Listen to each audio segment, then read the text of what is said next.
Miller and Joe Morgan. Since 1990, baseball's primetime game of the week. It's been 26 Yankee championships since the Red Sox last won it all. But now, with a new leader and their best start in 56 years, Red Sox Nation is starting to think that this might be the year. I can't really think of us winning the World Series because I think the city's going to go crazy for at least 2 weeks. The Sox potent offense is led by newcomer Johnny Damon, a healthy Nomar Garciaparra, and the red-hot Manny Ramirez. But the ultimate fate of the Red Sox rests on the strong right arm of Pedro Martinez. Tonight, Pedro and the Sox face their toughest challenge, the fabulous Ichiro and the Mariners. They've won the first 2 games, and now Manny has gone home with a broken finger. Baseball's 2 winningest teams square off as Pedro tries to get the Sox going again. We're pretty positive and we're pretty confident in what this team's capable of doing. If we stay healthy, there's no doubt that we're going to make it to the playoffs. Tonight from Safeco Field in Seattle, it's James Baldwin on the mound for the Mariners up against Pedro Martinez as the Mariners look for a sweep. Pedro versus Ichiro when we come back.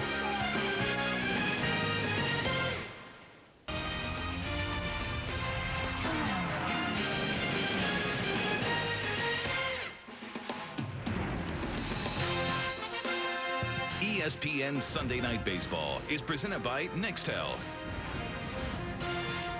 Nextel, how business gets done. And in part by Purolator. Pure oil now, pure oil later.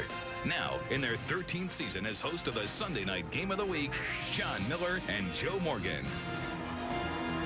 Mother's Day 2002, and a perfect day for that, and to be outdoors and to be at the ballpark.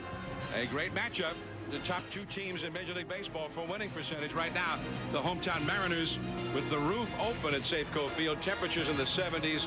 It is a spectacular setting as the Mariners try and sweep the previously red-hot Boston Red Sox. The Red Sox will be lining up this way as we take a look at the Nextel batting order turned in by new manager Grady Little. This is the lineup that will be facing James Baldwin. Ricky Henderson in left field hitting leadoff. When he hits leadoff, Johnny Damon moves to number 2. He's in center. Nomar Garciaparra, he's healthy again, off to a fine start. Brian Daw back to DH, hitting cleanup with Manny Ramirez out of the lineup. Shea Hillenbrand off to a strong start. At third, then Offerman, Nixon, Veritek, and Ray Sanchez rounding out the Red Sox batting order. And hello, everyone. I'm John Miller with Joe Morgan, and welcome to ESPN Sunday Night Baseball. The Mariners getting ready to take the field. The crowd is building up, the adrenaline level, and they really get into it here in Seattle. And why not? What a ball club led by Ichiro, and so far he's dominated this series. And Pedro Martinez going tonight. What will he have to do to shut down Ichiro? Well, I think this is a great matchup. This is what we look forward to. A guy like Ichiro who is hot. The only pitches I've ever seen bother him is a good fastball inside, a changeup, or a curveball in the dirt. Guess what? Pedro Martinez has all of those pitches, plus he knows what he's doing. So I look for him to pound Ichiro in and then go away with some soft stuff. It'll be a great matchup. I'm looking forward to it. All right, so the fans are on their feet. They're clapping, awaiting the arrival of the Seattle Mariners as we take a look. Now, with Sunday Night Baseball, of course, we have K-Zone, our 3D virtual strike zone. From the 3 different angles, the K-Zone answers the age-old question, where was that pitch? And tonight and every Sunday, you can play along with the ball game by logging on to ESPN.com right now for ESPN's new interactive baseball game. It's a whole new kind of fantasy baseball, and it's live right now at ESPN.com. The Mariners have taken the field. It's going to be tough to be a hitter, at least in the early going here, with the low-riding sun and the bright hitter's backdrop, so that will be an advantage for Baldwin and for Pedro Martinez. But Baldwin has taken the mound, and Baldwin, who in effect replaces Aaron Seeley, a 15-game winner for the Mariners last year, and he's won 3 out of his first 5 decisions so far. Well, he's pitched well except for a couple of starts, John. That's why his earned run average is high. But he has done a good job for the Mariners, and they think that they have an excellent starting staff when they added James Baldwin to what was already here. He throws a cutter, a slider, a lot of different off-speed pitches, has a very good changeup. And we'll take a look and see how the Mariners set up defensively behind James Baldwin. They've got a couple of Gold Glove winners in their lineup. Mike Cameron in center field and Ichiro Suzuki in right field. Both won Gold Gloves this past season. And the Mariners are a very good defensive ball club. I think that's one of the things that separates them overall from some of the other good ball clubs in Major League Baseball. They're excellent defensively. And Ichiro has an excellent arm, very strong arm. Well, the Red Sox are without Manny Ramirez. All he was doing was leading the league in hitting and being Manny Ramirez. But last night, they waved him home in a scoreless game and nobody out. And he went in with a head-first, hands-first slide. And the hand ran right into the shin guard of Dan Wilson, the Seattle catcher. And he suffered a fractured PIP joint on the index finger of his left hand. And he is back in Boston. He was inspected today, or I guess medically, you don't call it inspection. He was treated by Dr. Bill Morgan, the Red Sox team doctor, who's also a hand specialist. And they're going to do more tomorrow on that. But it doesn't look good right now, at least for the near-term future for Manny Ramirez. Ricky Henderson taking called strike one as here we go. Baldwin tries a curveball, misses very high with it. 1 ball, 1 strike. John, the injury to Ramirez is the reason you do not go head first in the home plate. The catcher has shin guards on. That is a called strike 2. I mean, a lot of bad things can happen to you if you go there with the I mean, your hands are extraordinarily vulnerable. Yes, and your shoulders and everything else, your head, anything can hit the shin guard and cause you a lot of injuries. That's why most people slide feet first. Ricky Henderson deflected by Baldwin, and the throw by Guillen in time, and Henderson is retired. Ricky, age 43, came in with a .382 on-base average, still getting on base all the time after all these years. Well, it's a breaking ball away, grounded up the middle. Baldwin gets a glove on it. Nice play there actually by Guillen, because a lot of times you take off up the middle and you lose your balance. You can't stop that quickly. Good job. Johnny Damon. The Red Sox went from a team that was strictly one base at a time to a club that's got a lot of excitement at the top of the order now with Damon and occasionally Ricky Henderson. Johnny Damon is hitting .328, a .372 on base average. He's got 10 stolen bases. He's among the leaders in that category. 3rd in the league at the start of the day. Fastball is a wide one. 2 balls and a strike to Johnny Damon. John, you were talking about the fact that the sun is, leaving shadows over the home plate. Actually, it's much better than it was last year, because they've put some trees in center field. So if the sunlight doesn't shine directly off the background, the trees block some of the glare. So it is a little better background now in the daylight than it was in the past. Now Baldwin to Damon. And he fouls that one back to the screen. 2-2. Now James Baldwin in the first inning of games. And keep in mind, he hasn't had the benefit of the shadows and whatnot that often. But he has not allowed a run in the first inning of a game yet. And Damon is down. With a breaking ball. Strike 3. That's an excellent pitch. That's what we're talking about. Good breaking ball that he throws. And this is excellent because it starts. See, it's in the strike zone, then all of a sudden it's out. And that's the one you want to throw, especially when you have 2 strikes on the hitter. So 2 men are gone, and here is Nomar Garcia-Parra. Garcia-Parra, who had the wrist injury that cost him virtually all of last season. He's hitting .310, 4 homers, 28 RBIs, and another tight, hard breaking ball. That is 0-1. Right there, John, you got a glimpse of maybe the background's not as good as I think it is, because Garcia-Parra bailed on that right away, and that's why he couldn't handle it. It was a hanging ball inside. There's another one. Going back, McLemore makes the catch. 3 up and 3 down. Now Pedro Martinez, who has never lost to the Mariners here or anywhere else, up to face Ichiro. Ichiro getting ready to lead it off here against Pedro Martinez. Pedro, who is 4-0 this year and who has never been beaten by the Seattle Mariners. And here's the next up batting order for Seattle. It'll be Ichiro in right field, and Mark McLemore in left field. Ruben Sierra, who's done a great job. He's the DH in the absence of Edgar Martinez. John Olerud at first base. Carlos Guillen off to a fast start at short. Mike Cameron, the 4 homers in a game man in center. Desi Rutherford at third. Ben Davis, the catcher, and Luis Ugueto is at second base. Batting ninth as Brett Boone gets a day off. And Joe, Ichiro, I mean, he has been making things happen in this series. He was on base every time he was up there on Friday night. Scored 4 runs. Had a base-loaded bunt with 2 down yesterday to drive in a run. The nights before Boston got in, he was instrumental in wins both nights. I mean, the guy's been on a particular tear here of late. Well, he's raised his batting average. He didn't get off to a particularly good start at the beginning of the season. Now he's raised his average from the low 220s all the way up to 360, and he's threatening to win another batting title. And I think you'll see when as we go into telecast, Lou Piniella, when he talks about him, how happy he is to have him on his ball club. There you see the numbers for Pedro. And his earned run average, he got beat up pretty badly at his first start of the season. That's why he had such a high earned run average. And high only when you're talking about Pedro. Right. But Pedro's earned run average against the Mariners, 0.89 or 0.089. I mean, unbelievable. Chiro back to the screen. 1 ball and 1 strike. He has the lowest earned run average against Seattle of any active pitcher against any other team. By the way, we mentioned Ichiro. In the last 4 games, 10 hits and 5 stolen bases.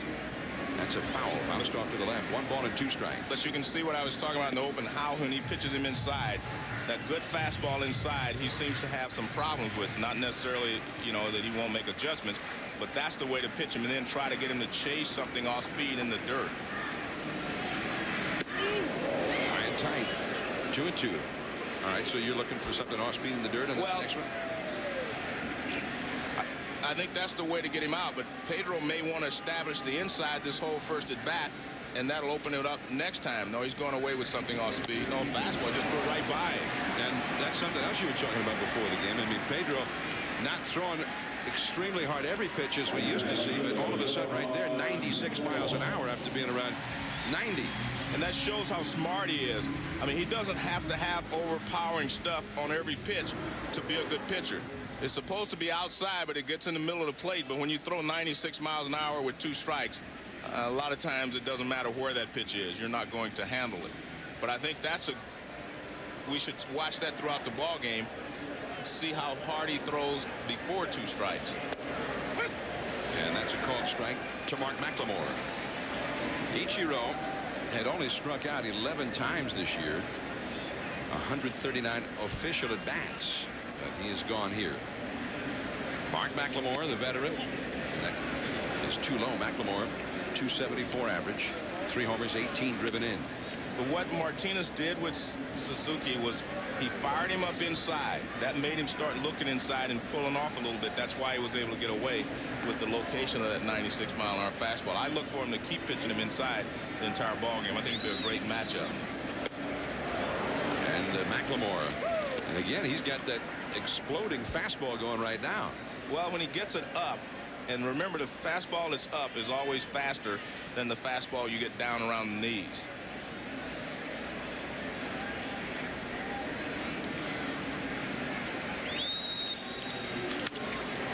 Shoots that one foul.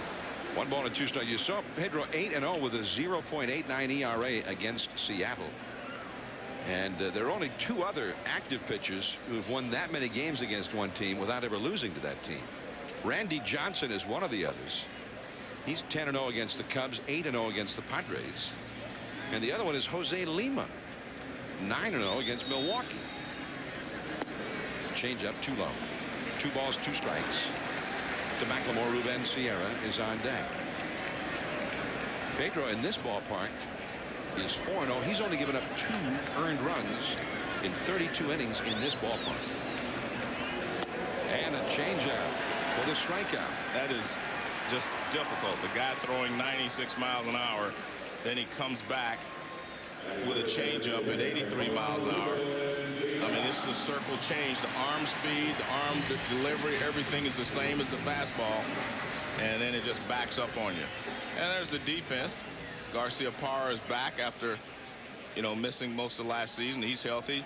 Jason Varitek also back off of this injured list. So they've got a lot of their guys back healthy is the reason they're playing so well. Sierra lifts a high foul out of play. That was another 96-mile-an-hour fastball. Maybe he's loose now, John. Maybe just wasn't loose the first couple of pitches of the ball game. We were given information that he was just occasionally reaching back for that little extra. There's another laser over the outside, and quickly he's ahead of Sierra, 0-2. Sierra moved over here from Texas. He's hitting .342, 4 homers, 21 batted in. Wow, man. He didn't fool around with him. Whap, whap, whap, so long. Pedro strikes out the side. Tira queso duro. Tonight's game and all ESPN Sunday Night Baseball games are broadcast on ESPN Radio and televised in Spanish throughout the United States on ESPN Deportes. For more information, log on to ESPNDeportes.com. There is the Deportes crew. On the left is Roberto Clemente Jr. and then Ernesto Jerez. And on radio, that's Dave Campbell and Dan Schulman. And back to work is James Baldwin throwing a called strike to Brian Daubach. And the count is 0-1. The Red Sox, man, were they sizzling when they got the time. That's a foul back out of play, 0-2. They had a 7-game winning streak. They had just swept the Oakland Athletics in Oakland. And a lot of people, sort of naysayers, were saying, well, the Red Sox have a great record because they played all the bad teams. But this is going to be a real test for them, going to Oakland and Seattle on the same trip. Well, they swept Oakland. And then they got here, and as Dan Shaughnessy wrote in the Boston Globe after the Friday ball game, said, Red Sox arrived in Seattle, and it was like, hey, Toto, we're not in Kansas City anymore, or Tampa Bay, for that matter. I don't think it's that big a difference, but I do, you have to remember how good the Mariners are, especially here in their home ballpark. I mean, their team is built for this ballpark. And the slider for a called strike 3. So Daubach is gone, and that's the second strikeout for Baldwin, who has retired 4 in a row. Well, I think the hitters are having trouble picking up the rotation on the breaking ball. Now watch. It starts off the plate outside and just breaks right over the outside corner. Beautiful pitch. But I mean, they're having trouble because they're not recognizing the break, because I noticed that with Garciaparra, he bailed on a pitch that he should have hit hard, and then he did hit the next one hard because it was the same pitch.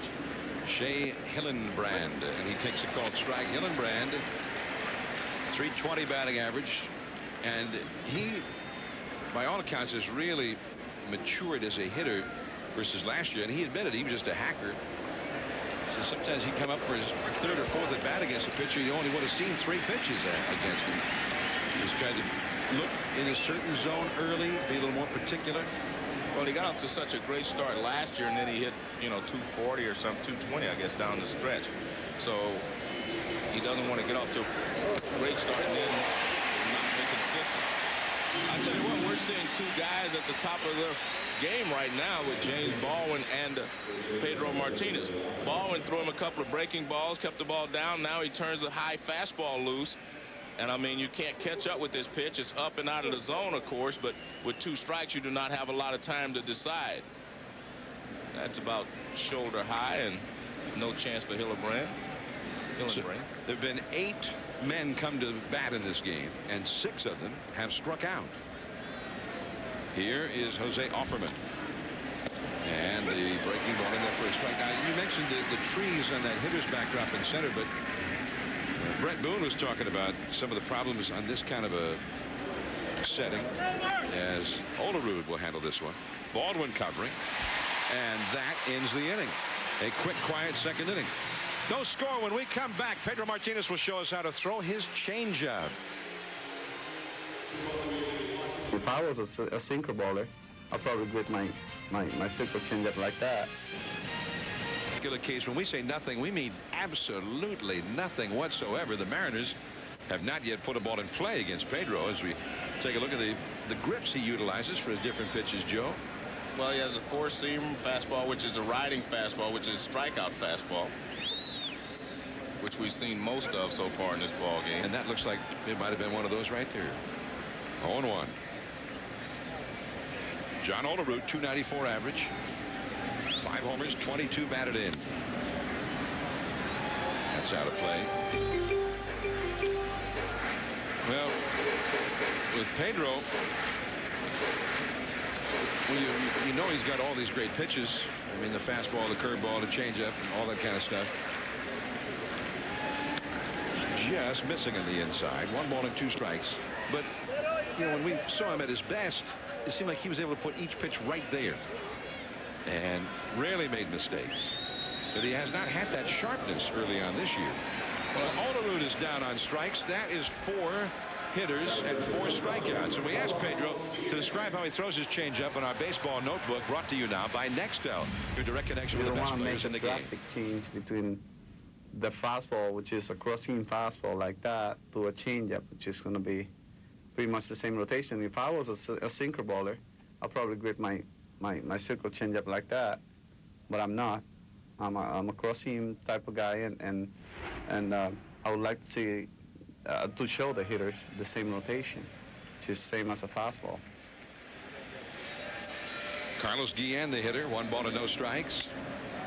Well, a Mariner finally made contact, and that is caught by Garcia Parra at shortstop on number 2. And, John, that's why his changeup is so effective. It looks the same as his fastball, rotation-wise and arm speed-wise. That's to have a good changeup, you have to have the same motion, same arm speed.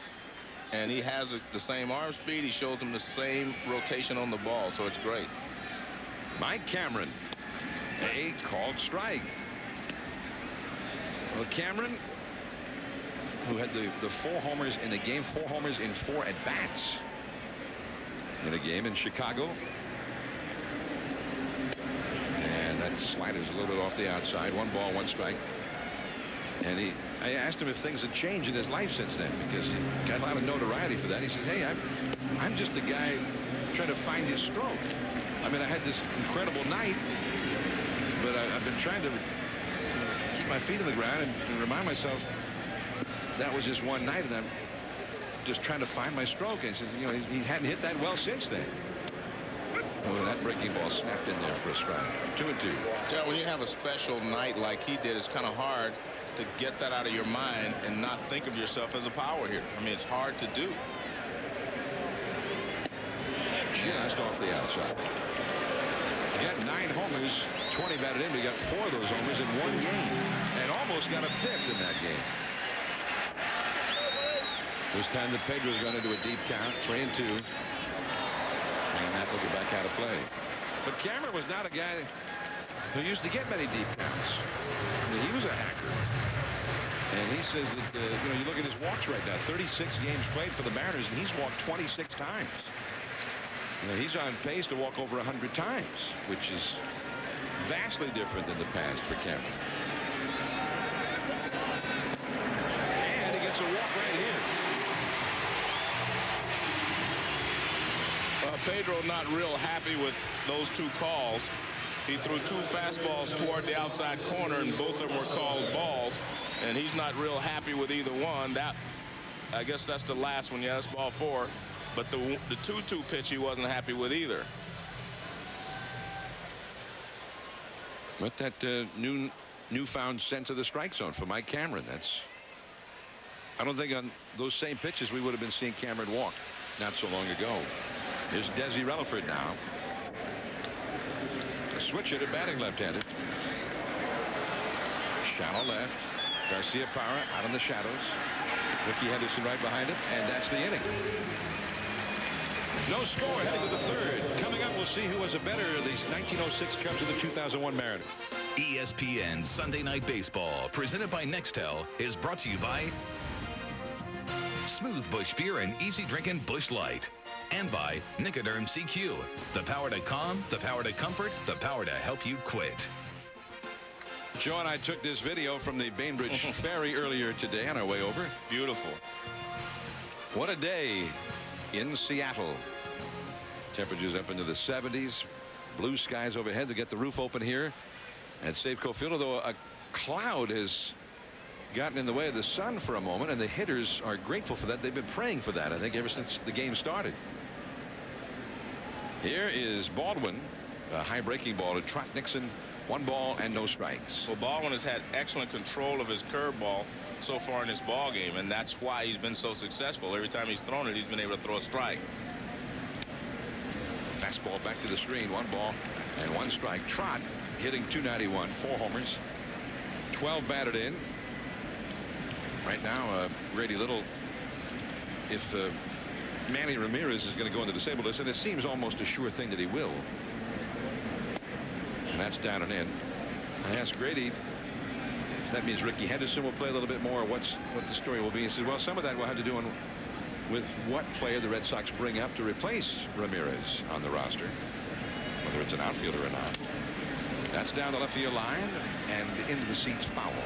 2 balls, 2 strikes. Ricky Henderson had not been too happy, apparently, with his lack of playing time. Ricky would like to be playing a little bit more often. And John, I have to say that's hard to understand, because I think he had to know coming here that he wasn't going to be starting every day. I mean, you have Johnny Damon. I mean, you have Manny Ramirez. I mean, you have all these players that are, that are playing every day. You had to know that you coming in, you were not going to be the guy starting out there every day. I mean, these guys are everyday players, and I don't think Ricky is at this point in his career.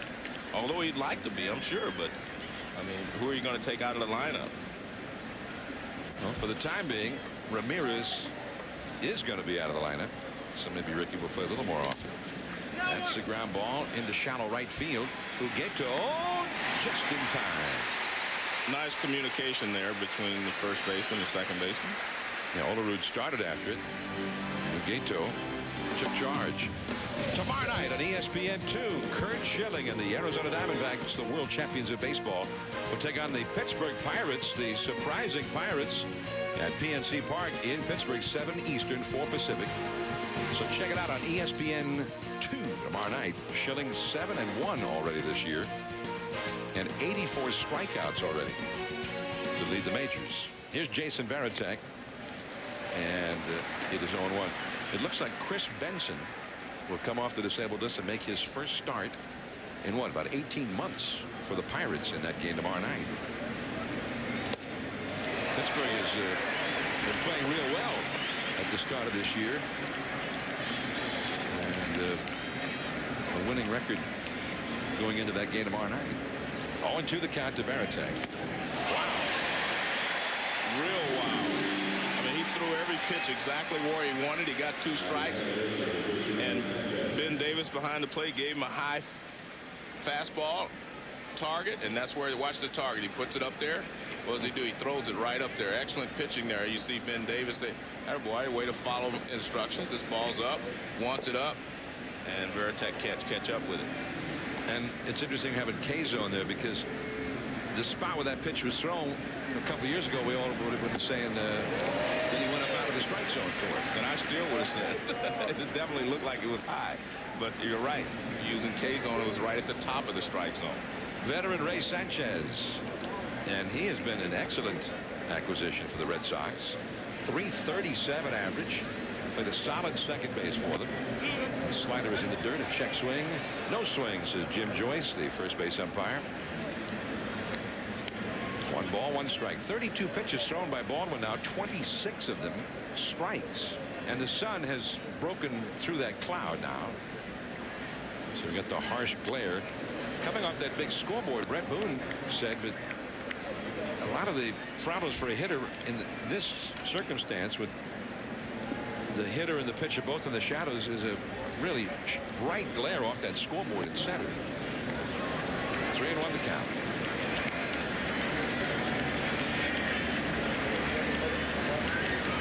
Two down, nobody on. There's a look from down below. That one is knocked down at third. Rutherford recovers, but too late. Sanchez able to leg it out. He really hammered that one. And Rutherford just got a glove on it, but could not feel it cleanly.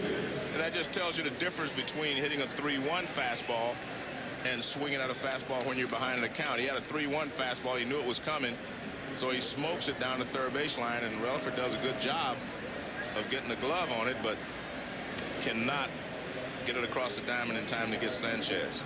An infield hit for Sanchez. That is the first hit of this game. And leadoff man Ricky Henderson will come up. Well, one thing that Sanchez, or rather Rutherford, did do, if he had not gotten the glove in that one at all, it could well have been a double. And Henderson will be swinging, trying to bring a run home right now. No score. We're in the third inning from Safeco Field, Seattle. Ricky Henderson, and that's a ball outside. I mean, Ricky, 43 years old and still in magnificent condition. I mean, sometimes when we're not looking, he's doing a lot of working out. I mean, nobody's in better shape than Ricky Henderson. I agree with you. The major league career leader in runs scored. And when we talk about offense, you know, we talk about on-base percentages and home runs and RBI. The game is about scoring runs. And nobody in the history of the game has scored as many as Ricky. Nobody has stolen as many bases. Nobody has walked. I mean, let's talk on base percentage. Ricky has walked more than anybody in history. Now, how do you think he scored all those runs? 3,000 hits. And look at all those walks and all those hits combined. Man, it's over 5,000 times, one way or the other, he's been on base. And I mean, this is the guy that's, and he's probably been on more than that, John. I'm sure he's been hit a few times in his career. I'm sure it was unintentional. 1-2 to Ricky. Yeah, he's been hit a few times. But just the walks and the hits together, 5,160. Ricky has been playing since you were a kid. I don't think we quite go that far with him. He's been playing a long time, but I don't know if we can go that far. Well, 1979. I guess I was a kid. You were still on the big red machine at that time. Yeah, I was a kid. Right. You were a kid. Yeah, I was a kid. Anytime you're playing Major League Baseball, you're still a kid, really. This is John Miller along with Kid Morgan. Back to the bag is Sanchez at first base. You know, we were talking last week about guys who deserve to be just called by their first names. Correct. You said Sammy. Sammy. It should be just Sammy. Yeah. He's earned it. I mean, the Red Sox, and we'll get Ichiro here with the Mariners. That was your comparison. We're talking Ichiro, known by just his first name. How about Pedro? Yes. I mean, Pedro up in New England, nobody ever says anything except Pedro. True. Instant recognition. And I think that's one of the things that, you know, the great players today deserve. I mean, everybody knows who you're talking about. If I say Barry, you know, they're not thinking of Barry Foote, who used to catch for the Montreal Expos. You know, so we know who we're talking about. Runner going, and the ball is snared by Baldwin. And Henderson is regarded. One hit, one left. Pedro heading back down to the hill. Ichiro coming up third. No score. Is back in the mound now to face Ben Davis, the Seattle catcher. And back out of play. 1-1. Ben Davis, by the way, who's from Westchester, Pennsylvania, outside of Philadelphia. He says his mom, Cheryl, is watching tonight. Hoping that we can pass on his wishes for a happy Mother's Day to her. Change up too low. 1 ball, 1 strike. Happy Mother's Day to my mom, Winona, watching in Redding, California. Looking back. And Davis is thrown out by Sanchez. 1 away. Lou Piniella talked to my partner Joe Morgan before the game about the style of Ichiro. Here's what he said. Watched him play now for 2 full seasons, and he does things that surprise me, and I know him probably as well as or more than anybody else. And last night he lays down a bunt with two outs off of Oliver. Just a perfect bunt. That's not expected. You'd let him play and stay out of his way. Basically, I mean, they asked me, you know, we give him the green light, and he can pick a pitch and go, and we encourage him to run, as our club does run. Well, you can see how happy he is to have him on his ball club. He just thinks that, like you said, just put him out there and let him play. Well, and I mean, he plays with that sort of that joy of somebody who loves what he's doing, and he does things that very few are capable of doing. As Luis Ugueto swings and doesn't get it. Ugueto, 23 years old, from Caracas, Venezuela. He was a Rule 5 draftee from Pittsburgh. 1 ball and 2 strikes. Ichiro on deck. And that's back into the crowd off to the left. Well, I mean Ichiro in the first game of this series hit a ground ball to shortstop. It would have been a routine play with any other runner. But Nomar knew with Ichiro running, he was going to have to hurry the throw, and he made a high throw. He scored an error, but definitely a forced error. Ichiro forces more errors than anybody else. Strike 3. And Ugeto is gone. That's 5 strikeouts. Here comes Ichiro, who was the first strikeout victim. Let's take a look. Well, I said he'd try to stay inside on him, and here's the first pitch off the plate inside, on the plate inside, another one off the plate inside, this one way off the plate inside. Now he tries to go away, but he gets the middle of the plate, but the one inside that moved him off the plate set up that pitch and allowed him to miss with it and still strike him out. Ichiro on a changeup. Past Pedro. Nomar. Not in time.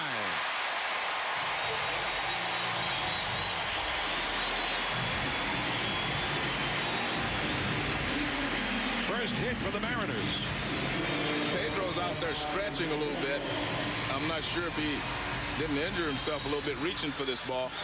I'm a little surprised at the pitch selection. You see him off balance there stretching, trying to get it. And not in time. Ichiro just puts so much pressure, as you said, on the defense when he hits a ball. And he's running. He's already moving toward first base when he swings. But I'm a little surprised he started him off with a changeup, because he hadn't shown him any other pitches this at bat. And when he reached, I could see him standing out there stretching, meaning Pedro, when he reached across his body to try to stab that little ground ball off the bat of Ichiro. And remember, he's coming back from a shoulder injury last year that put him on the shelf for most of the season. Now watch how he reaches across his body to try to get this ball. Right there, you see the position he's in. Fast. This is a changeup again. I'm just surprised he started him with a changeup. Right there, see that off balance stretch. And there he is stretching. That's right. It looks like he's hitting his hamstring. Quad, I'm sorry. His right quadricep muscle. These are the injuries that he's had the last couple of years. Shoulder, back, oblique. He's had a lot of problems lately. Ichiro had been running at every opportunity the last several days. McLemore, the hitter. Beautiful.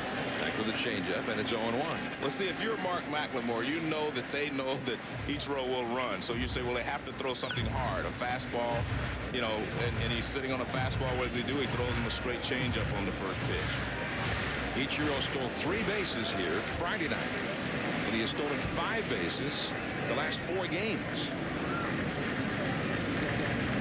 And another off-speed pitch. 1 ball, 1 strike. Now, Ichiro had an injury on his leg for which he got some stitches in late April. So slid into the wall down the right field line. They tried going for a fly ball. So he never even attempted a steal while he had those stitches in. They didn't want him to. They didn't want to risk tearing loose the stitches. Well, he had him take it out Tuesday. Since the stitches were removed, he's stolen 5 bases. Pedro holding a long while. And another changeup. And you can see McLemore is sitting on something hard, a fastball, because that's the normal pattern that a hitter pitcher uses and that the catcher wants, because he wants to have a chance to throw Ichiro out. But what does he do? 3 straight changeups. But there's one thing that's happening here. He jumps to the plate more on his changeup, which keeps Ichiro from getting a good jump. Changeup, a check swing, no swing, says Ron Culpa, the third base umpire. See, if you're standing there with his fastball, he kind of a little more casual in his delivery to the plate. But when he throws his changeup, he kind of jumps at the hitter a little bit. And I think that's fooling Ichiro at first base.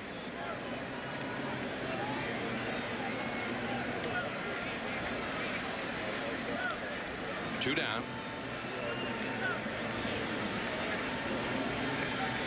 There goes Ichiro. Veritek's throw. 2. No Nomar took the throw. Yeah, but Johnny took the throw behind the bag, it seems. I don't know why he was behind the bag. It's still a very close play at second base. 11th steal of the year for Ichiro. Well, he's got a pretty good jump, not a great jump. Well, he caught the bat on the other side. He reached and tagged him, but you can see he brings his glove behind his foot right there. So he is safe. Nice call there at second base by Jeff Nelson. Oh, you can see Nomar kind of questioning the call, but he was safe. And it's 3-2 to McLemore. So now a base hit to the outfield could mean a run. Henderson at left. Damon in center. Nixon in right. No score in the game. Last of the third. McLemore struck out his first time. 3-2 this time. And a fastball. And he walks. And I'm not so sure that Ichiro's presence on the bases didn't cause him, you know, to miss with a couple of pitches. He was rushing to the plate.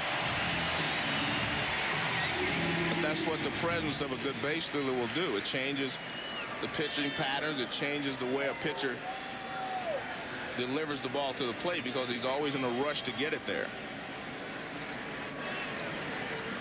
So here is Ruben Sierra. Struck out his first time. 2 on, 2 out. Change up too low. Interesting the way Martinez has varied his pattern the second time through the lineup. He threw Ichiro a lot of fastballs and got him out the first time up. This time he starts him off with a changeup. He blew Sierra away with all fastballs, and he starts him up with a changeup.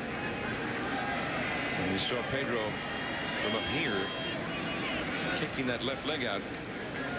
There's a swing and a foul up the first base side. That was a defensive swing if there ever was one, but with no strikes, you very rarely see a hitter swing at a pitch like that. That ball really sailed in on him. Watch this swing. I mean, the ball just runs in on him. Look at that. I mean, he was more in protection of himself than trying to hit the ball hard. He was trying to get it off him. Grady Little, the Boston manager. Sierra trying to knock Ichiro home. He's at second. McLemore's at first. Fastball too low. And the crowd here in Seattle is just getting a little excited here. You know, that brings up a point with Ichiro at second now. I wanted to mention it at the time. You were talking about it was odd that he got through him a changeup on the first pitch the second time through. On the other hand, the way Ichiro hit that ball, almost any other hitter in baseball would have been out on that play. I mean, it wasn't like he really hit it. No, true. That is a real base hit. Here comes Ichiro. And he will score the first run. McLemore to third. The throw cut off. 1-0 Seattle. Ichiro has been in the middle of everything. No exaggeration. That the Mariners have done offensively in this series. Well, you have to give Ichiro a lot of credit, but I can tell you what, a 2-out base hit is still the most difficult thing to do in the game.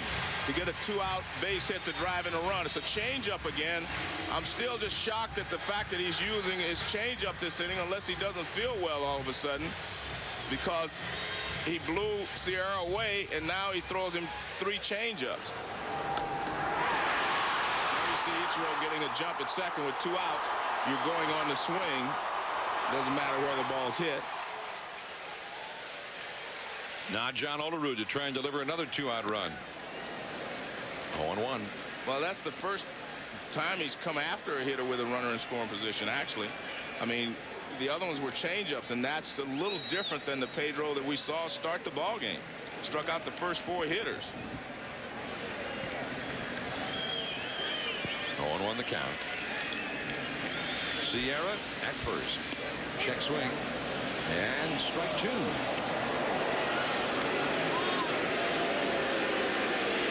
Pedro has now thrown 49 pitches as Olerud chats with Dale Scott, the plate umpire, about that one. Yeah, that ball definitely wasn't high, and he didn't swing at it, so it must have been a call strike. This will be Pedro's 22nd pitch of this inning. 2 on, 2 out. There goes Sierra from first base. That's a foul out of play. And that's Lou Piniella right there trying to change something. If you just let Pedro stand out there and throw, you're not going to score a lot of runs. And Ichiro helped manufacture a run this inning. But if you're not going to put runners in motion and do things, you're going to let him get comfortable out there on the mound, and you're going to be in trouble. So that's what he's trying to do. He's just trying to change things.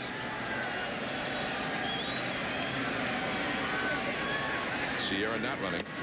Fastball inside. 1-2 to Olerud, who struck out his first time. Well, we've seen Pedro pitch most of the left-handed hitters inside when he throws the fastball. And that one was off the plate inside. Pedro retired the first 2 hitters of the inning. Then Ichiro got his infield hit. And that's when everything began. Curveball. 2-2. And the one thing that you have to do with John Olerud is throw him strikes. Even when he gets behind an account, he does not chase a lot of pitches out of the strike zone. 0-2, you're still going to have to throw him another strike. McLemore at third base and Sierra at first base. Offerman on the bag with him. And he struck him out. Great fastball under the hands again. 6 strikeouts for Pedro, but it is 1-0. Seattle. Damon and Nick Garcia-Parra coming up. It's tough to see things clearly these days. The situation in the world, our economy, your investments.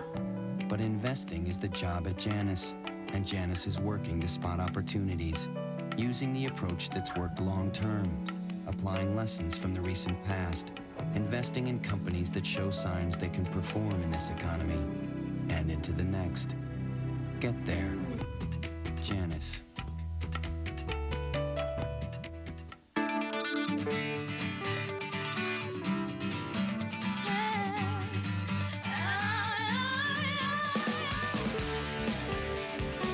You live a lot of your life between 0 and 55.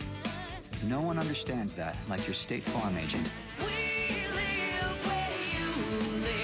That's why more people insure their cars with us than anyone else.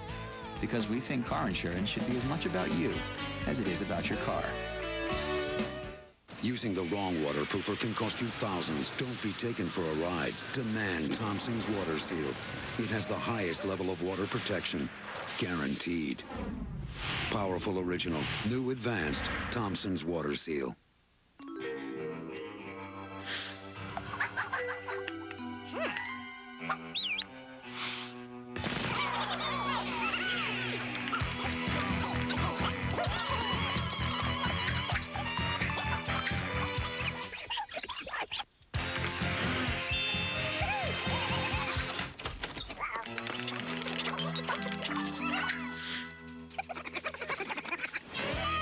New Trident White. Smile brighter. Thank you. Now for my 3-cheese enchiladas. Mozzarella, cheddar, Monterey Jack. Oh, let's take a look. Hey, where are the King's enchiladas? Where are the King's enchiladas?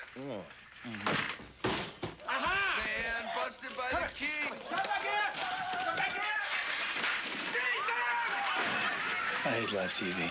Ah, the power of cheese. ESPN Sunday Night Baseball presented by Nextel. Mariners 1 and the Red Sox nothing as James Baldwin goes back to work now. The roof is open at Safeco Field. The seats are filled. Every game this weekend has been sold out with the Red Sox in town. Here is Baldwin to Johnny Damon. He's the Red Sox version of Ichiro. And he's been igniting the Red Sox offense early this year. Damon came into the game hitting .328. He struck out his first time. Not quite as harsh a backdrop now. Again, the sun has been partially obscured by a cloud for the moment. See if Damon can take advantage of that. Nomar is on deck. But the Red Sox, they had a whole half a roster of guys in New England are known by just their first name. Pedro, Nomar, Ricky Henderson. Ricky. Yeah, the Ricky. Yeah, the Ricky. And that is too low. 3-1 the count to Damon, who's just trying to get something started here for the Red Sox. Damon has 10 steals. And that's a called strike 2, full count. The Yankees won again today. When this weekend series began, the Red Sox had a 5-game lead over the Yankees. Now it's down to 2.5. Right to Olerud. He'll take it himself. And there is one away. Well, Ichiro started the 2-out rally for Seattle with an infield hit. How quickly did he get from the point of contact to first base? We timed it. Take a look at the clock.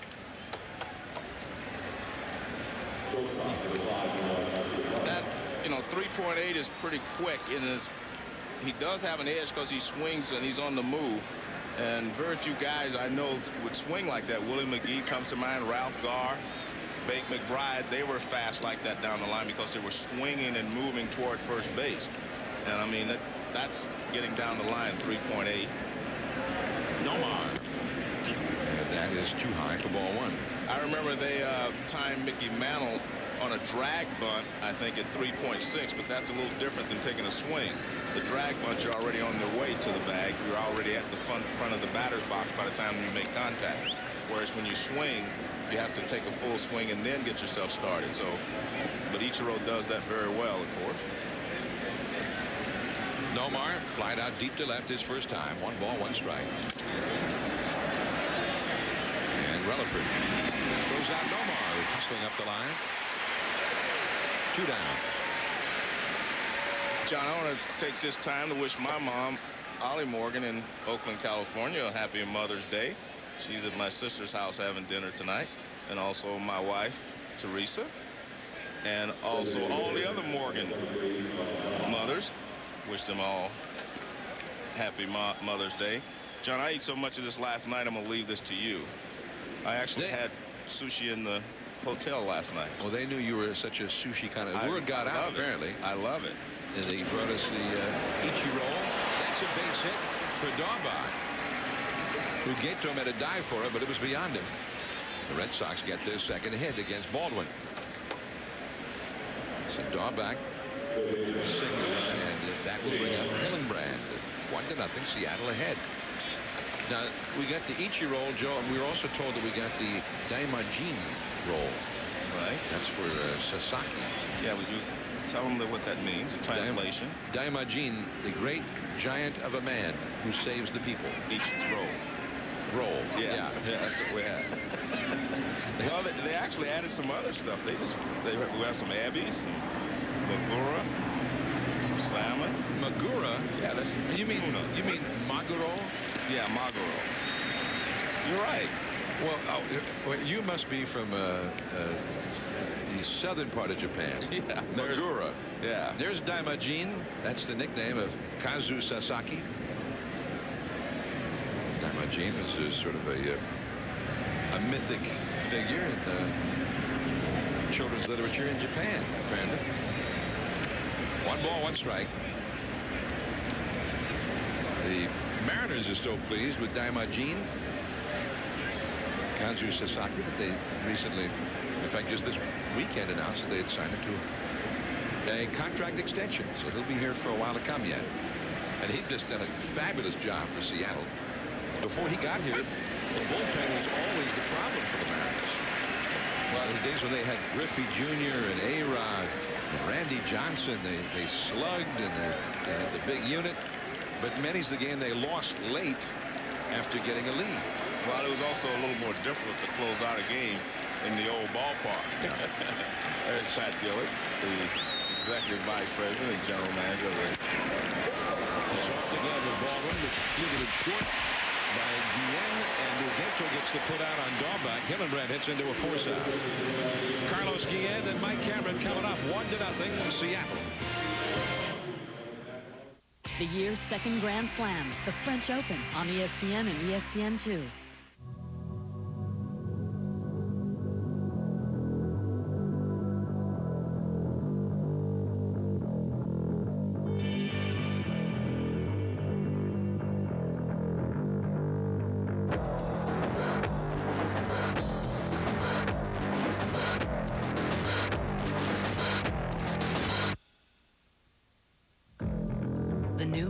W7. A new perspective on driving.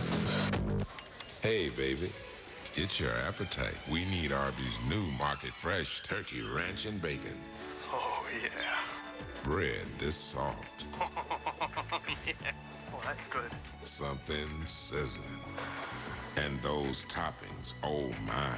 Ooh. I want it. My husband's the same way about power tools. I want it! Arby's new market fresh turkey ranch and bacon. Give in to your grown-up tastes. The first oil filter ever made back in 1923 wasn't called an oil filter. It was called a purolator. Today, every car on the road relies on technology pioneered by Purolator. And the same company that invented the oil filter just keeps reinventing it. So that for anyone who cares enough to change their own oil, Purolator continues to mean pure oil then, pure oil now, pure oil later. Now in new pure oil packaging.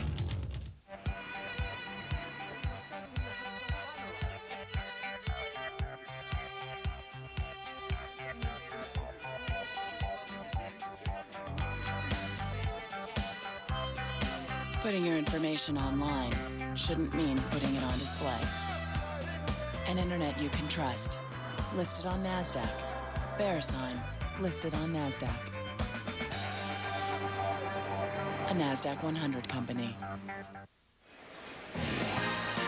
ESPN Sunday Night Baseball presented by Nextel.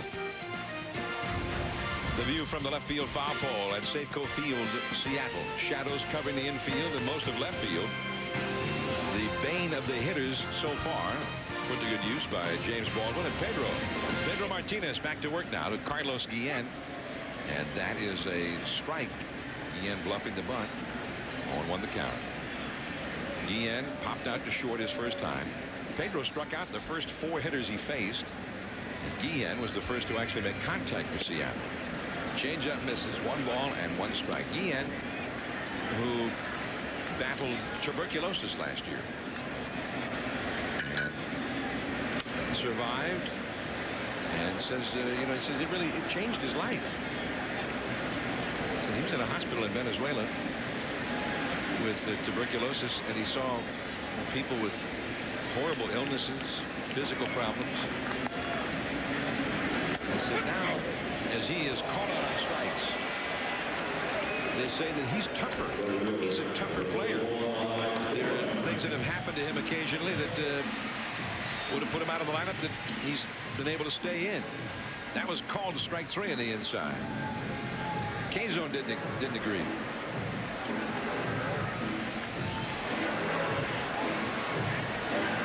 Seven strikeouts for Pedro. McGeehan says now all the issues about baseball that used to be life and death, he says, hey, it's a game. I play hard, I play to win, and then remember that it's a game. Mike Cameron, 2-0. He walked his first time.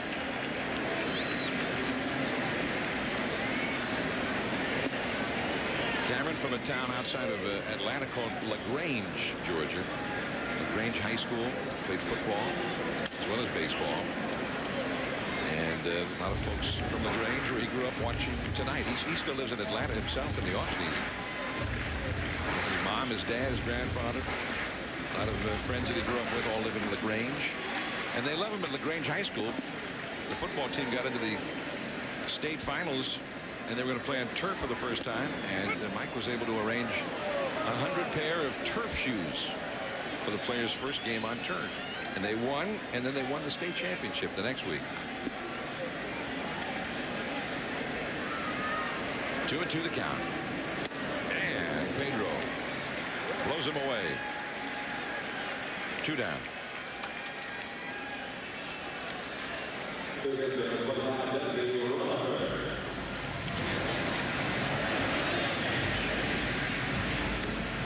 Well, you see Garcia-Parra hitting from the right side. He gets down the line in 4.2, which is not a big difference. The fact is that Garcia-Parra is hitting from the right side. It takes him at least a step across the diamond, across the plate, before he's in the same position that Ichiro is in. So I really You know, there's not a big difference in the speed. It may seem like it, but it really is not. And all you're talking about is boom, boom, something like that. One hits the bag and then the other. It's not a big difference. Relaford fouls one away. There's another look at Ichiro.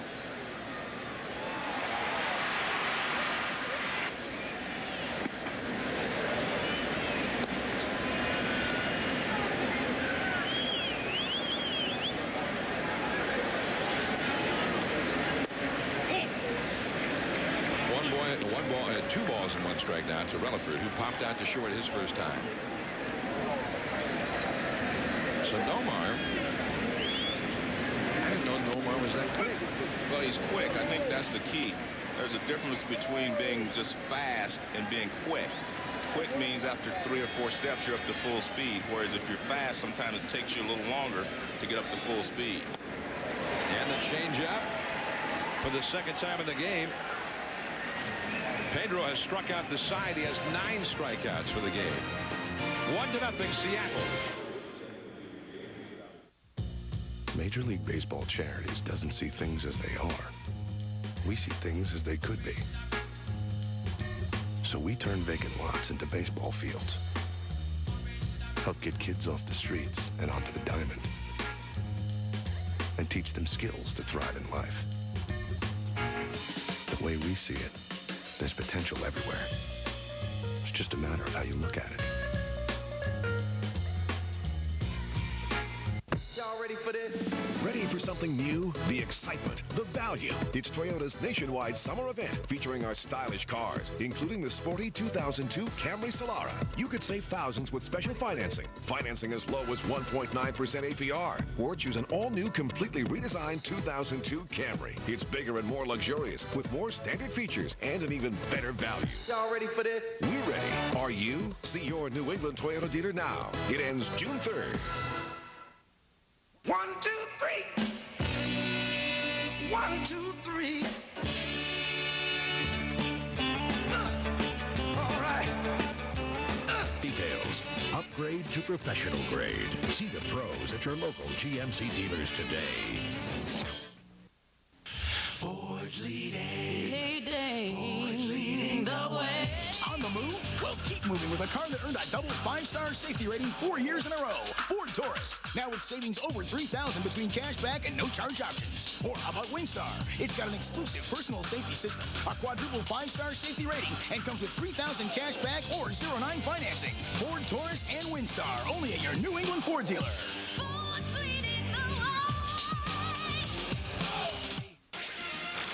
Brian Kenny here in the studio, and just as Manny Ramirez gets hurt, the Yankees start swinging the bats. They've won 6 in a row, back-to-back sweeps with Tampa Bay and Minnesota. Posada, Ventura, Nick Johnson, Derek Jeter, and Jason Giambi. A span of 8 batters, 5 home runs on Minnesota.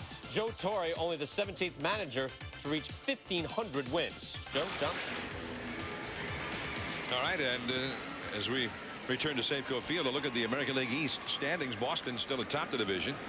At the moment by 2.5, though, over the rampaging Yankees. The Orioles, Toronto, and Tampa Bay. The Orioles had been hot there for a while, but Tampa Bay took a couple from them this weekend in St. Petersburg.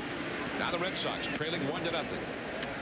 In the danger of being swept in this series by the Mariners. And they'll be facing Oakland and the Mariners again this coming week at Fenway Park. In fact, you know, we got players that are known by their first names like Pedro and Nomar. How about Fenway? Got a whole ballpark known by its first name. And that's too low.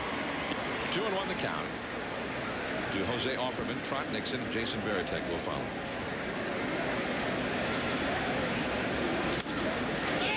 That's a high pop-up.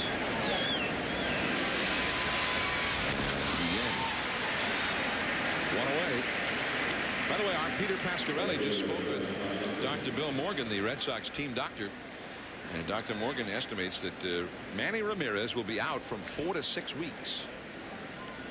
And the team will make a roster move in time for their Tuesday ball game at Fenway with the Oakland Athletics.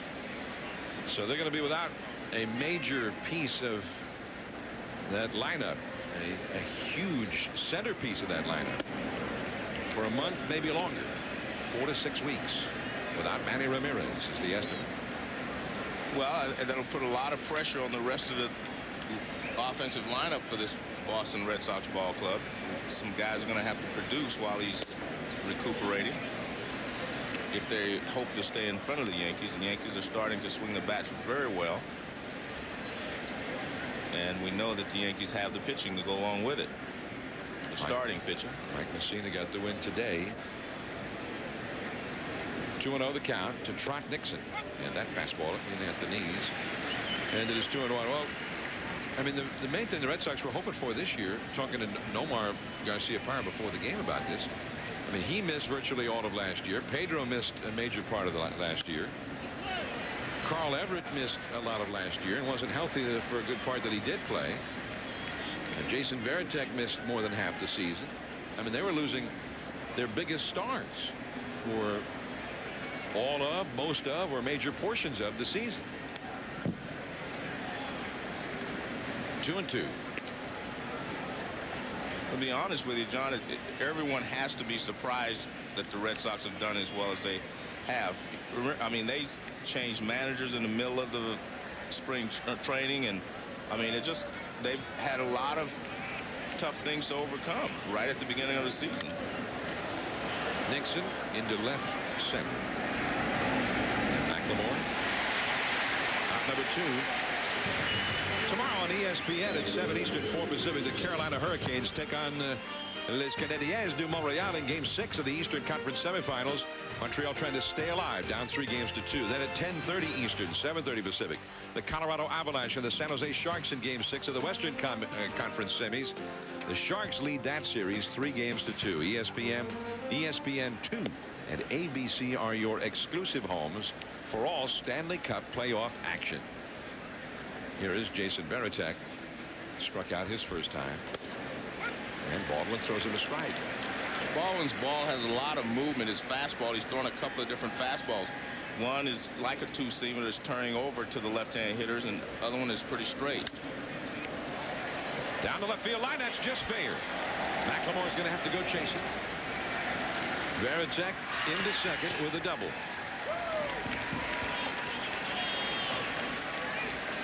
He is the first Boston runner to reach second base against Baldwin. Well, this fastball is more in the middle of the plate. It's moving away from him, but he does a good job of hitting it. You see it move toward the outside part of the plate, but it started in the middle.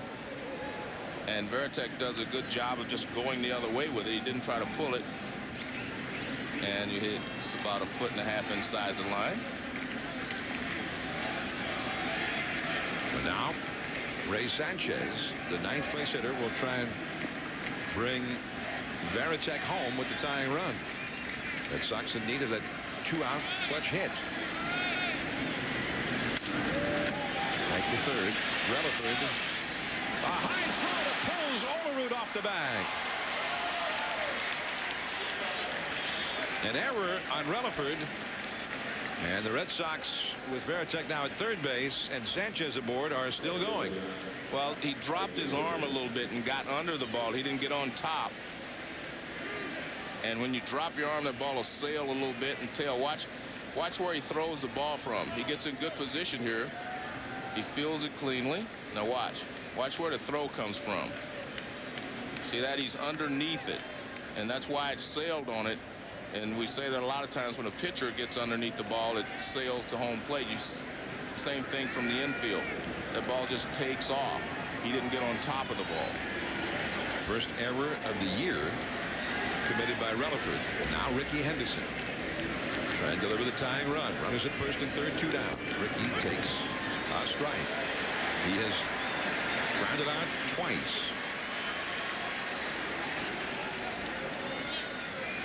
Red Sox have averaged 6 runs per game this year, although in this series they've scored only 3 times.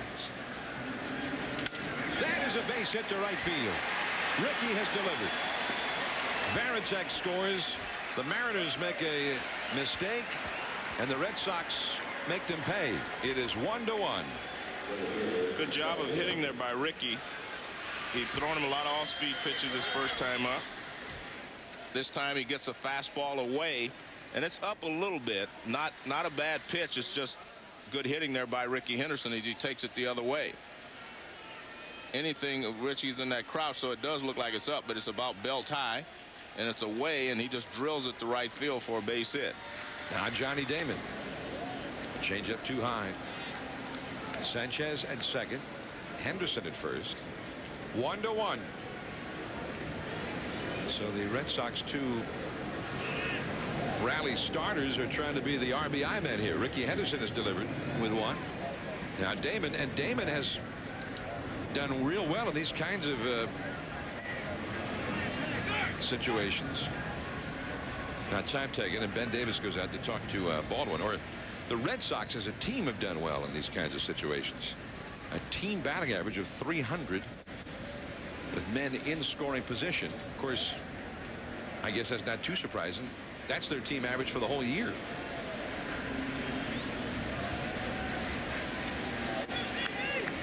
So the Red Sox leading the American League in team batting average. 6 runs a game. Seattle is also averaging 6 runs a game. Tied for third with 42 home runs in their first 33 games. Johnny Damon is 0 for 2. 2-0. Now after Damon, you get some guys who actually paid to drive in runs coming up. Nomar is on deck. Well, Baldwin has not had to pitch from behind very often tonight. Off the outside, 3-0. And you can see there, 2-0, he tried to make a perfect pitch or get Damon to chase something. He started a fastball toward the middle of the plate, but it dropped toward the outside corner, and Damon took it. Got the call on that one. 3-1. Yeah, I mean, really, in the first 4 innings until now, if anything, Baldwin had been a little bit sharper than Pedro. In terms of strike 1, strike 2, not throwing many pitches. He's thrown 75 now, 20 in this inning. Strike 2. Kind of interesting. Damon took a 3-1 fastball the last time up before he grounded out. So now Sanchez and Henderson will take off with the pitch. So surely Sanchez will score on a base hit to the outfield. There they go. And it is ball 4. So he walks Damon, and now will have to contend with Nomar Garcia-Parra with the bases loaded. That's the first time in this ball game that Baldwin aimed the ball. He didn't throw that pitch. You could see him like a dart thrower right there, trying to make sure he threw a strike or threw it on the inside part of the plate. Brian Price, the pitching coach, is going to go out to the mound. And there is Ryan Franklin, who is up in the Seattle bullpen to start throwing.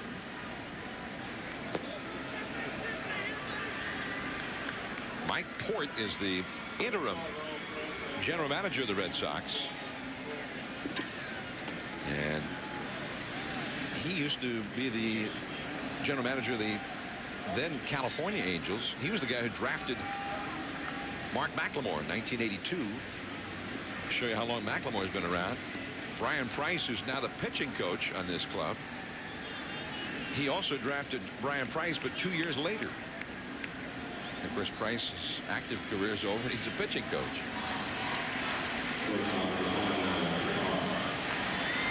Lou Piniella now. If Lou's having any kind of feeling of deja vu right now with Nomar up there. Nomar has 3 grand slams in his career, and they've all been against Seattle. So he's got the bases loaded right here with 2 down. And breaking for the plate is Sanchez, and he scores the go-ahead run.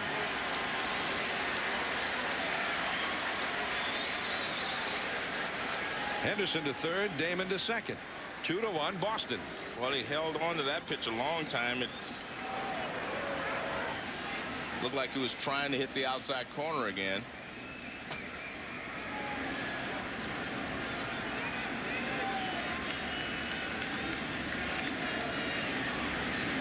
No chance for Davis to get over and try to block it.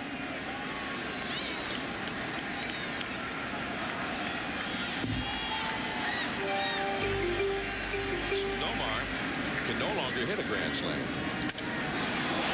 Right center. Way back there goes Ichiro. This one is off the base of the wall at the 385 marker. Henderson has scored, and so has Damon. A long 2-run double by Nomar Garcia-Parra. And the Red Sox have scored 4 times in an inning kept alive with the 2-out throwing error by Relaford. 4 unearned runs, and the inning is not over yet.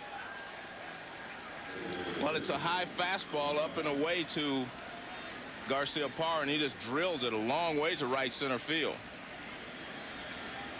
And he gets 2 RBIs.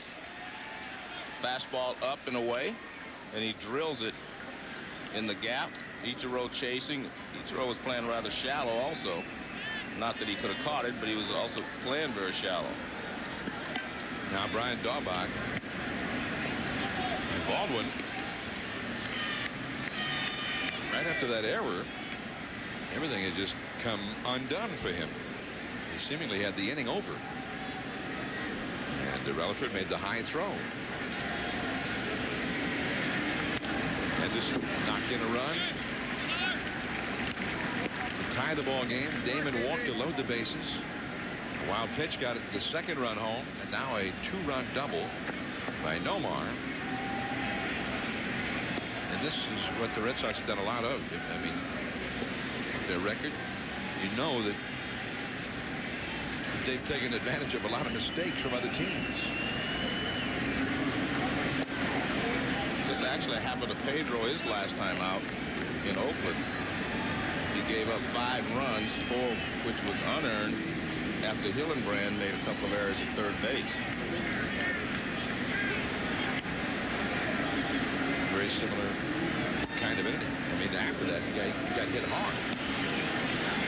But had to throw a lot more pitches in the inning than he should have by all rights thrown. And Baldwin is in a similar spot right here. He throws 30-something. Ricky Henderson, he's sending a note to Manny.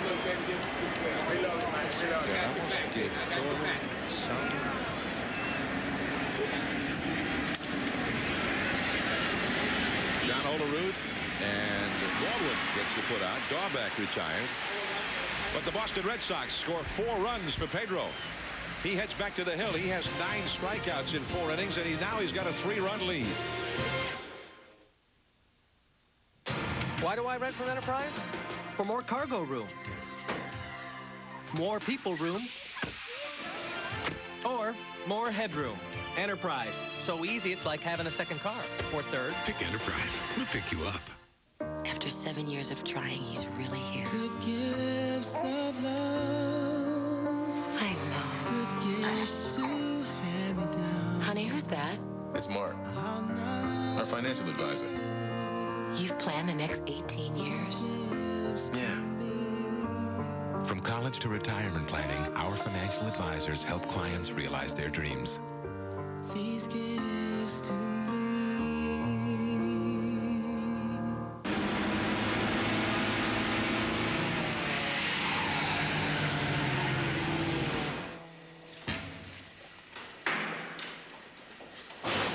Ya manyak mısın? Nereye ya? Buraya koy işte. Oraya mı? Siktir lan.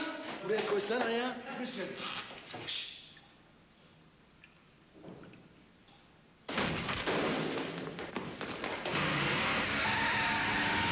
Rated E for everyone.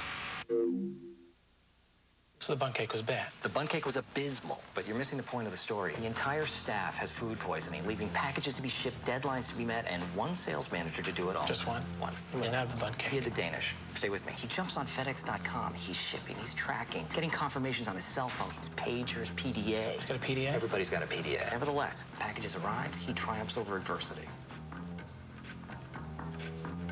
I don't have PDA. Check, please.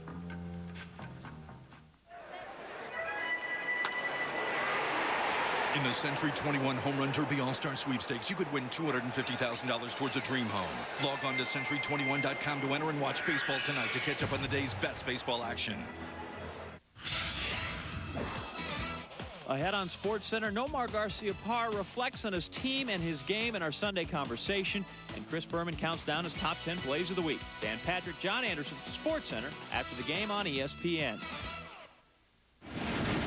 Safeco Field in Seattle, the railroad tracks right outside behind right field and center field here. Inside, Ben Davis, first ball swinging with a broken bat blue, and a basket catch made by Trot Nixon. The second baseman Sanchez right in front of him, and Davis is gone on one pitch.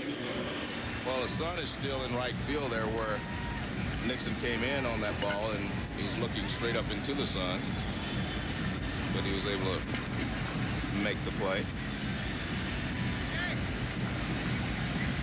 Beautiful setting here at Safeco Field, right near the shores of the Elliott Bay.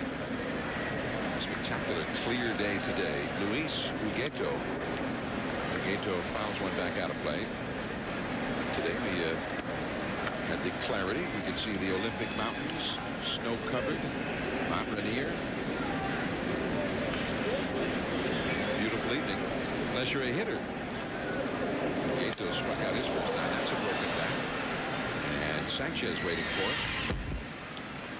So two men are gone. A couple of pop-ups here from Pedro. Now Pedro had thrown 67 pitches in the first 4 innings. So he and the Red Sox would love to see him get a real quick inning. One of the things that Lou Piniella has always talked about was trying to get Pedro's pitch count up high, because he knows he's going to strike out a lot of hitters, which means he throws a lot of pitches. And that did happen last inning. Here's Ichiro. That's a called strike. Ichiro with 2 down and nobody on in the 3rd inning. Beat out an infield grounder to shortstop. Stole second and then later scored on Ruben Sierra's base hit. Pedro gets this one himself. And in time. A 5-pitch inning for Pedro. Heading to the 6th inning now. Hillenbrand coming up, and Boston is leading 4-1. Honey, they got any kumquats? I love kumquats. I don't know what kumquats look like. They got some great looking tomatoes. Do we need tomatoes? No, I just got tomatoes. They got kiwis. They got some red things here. Hey, aren't you that guy? No, sorry, I'm not him. What about bananas? Come on, I know you. I get that all the time. I'm sorry. You're on television. Well, in commercials. Hey, pal, I don't do commercials. I'm sorry. That's what you say, hon. Is 5 bananas too many to get brown, you know? Oh, hi, Sarah. Wow, where'd you get that salad? Wendy's. Where? Wendy's. Oh, so you're not going to tell me. No, I'm serious. All right, now they have salads with mandarin oranges and sliced almonds. And crispy noodles and Oriental sesame dressing. People just can't believe our 4 new salads, like our delicious new mandarin chicken or our chicken BLT with real hickory smoked bacon and honey mustard dressing. Fine. Keep your little secret. Must be a power thing. 4 new garden sensations. We've raised the bar on salads. And remember, Wendy's pickup window is open late. When I was a kid, my father made me dig up all the dandelions, and I hate them. Ken puts on Turf Builder Plus 2. The dandelions go away, and the grass grows in thick and green. This lawn is our pride and joy, and we wouldn't trust it to anything but Scott's. I hate dandelions. The floor is heat sensitive.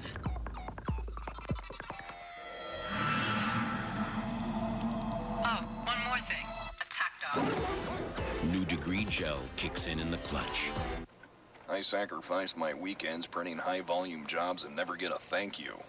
He says things like win-win situation and gets a company car. If only I had better room presence. Toshiba copiers make you look good. This place? For that kind of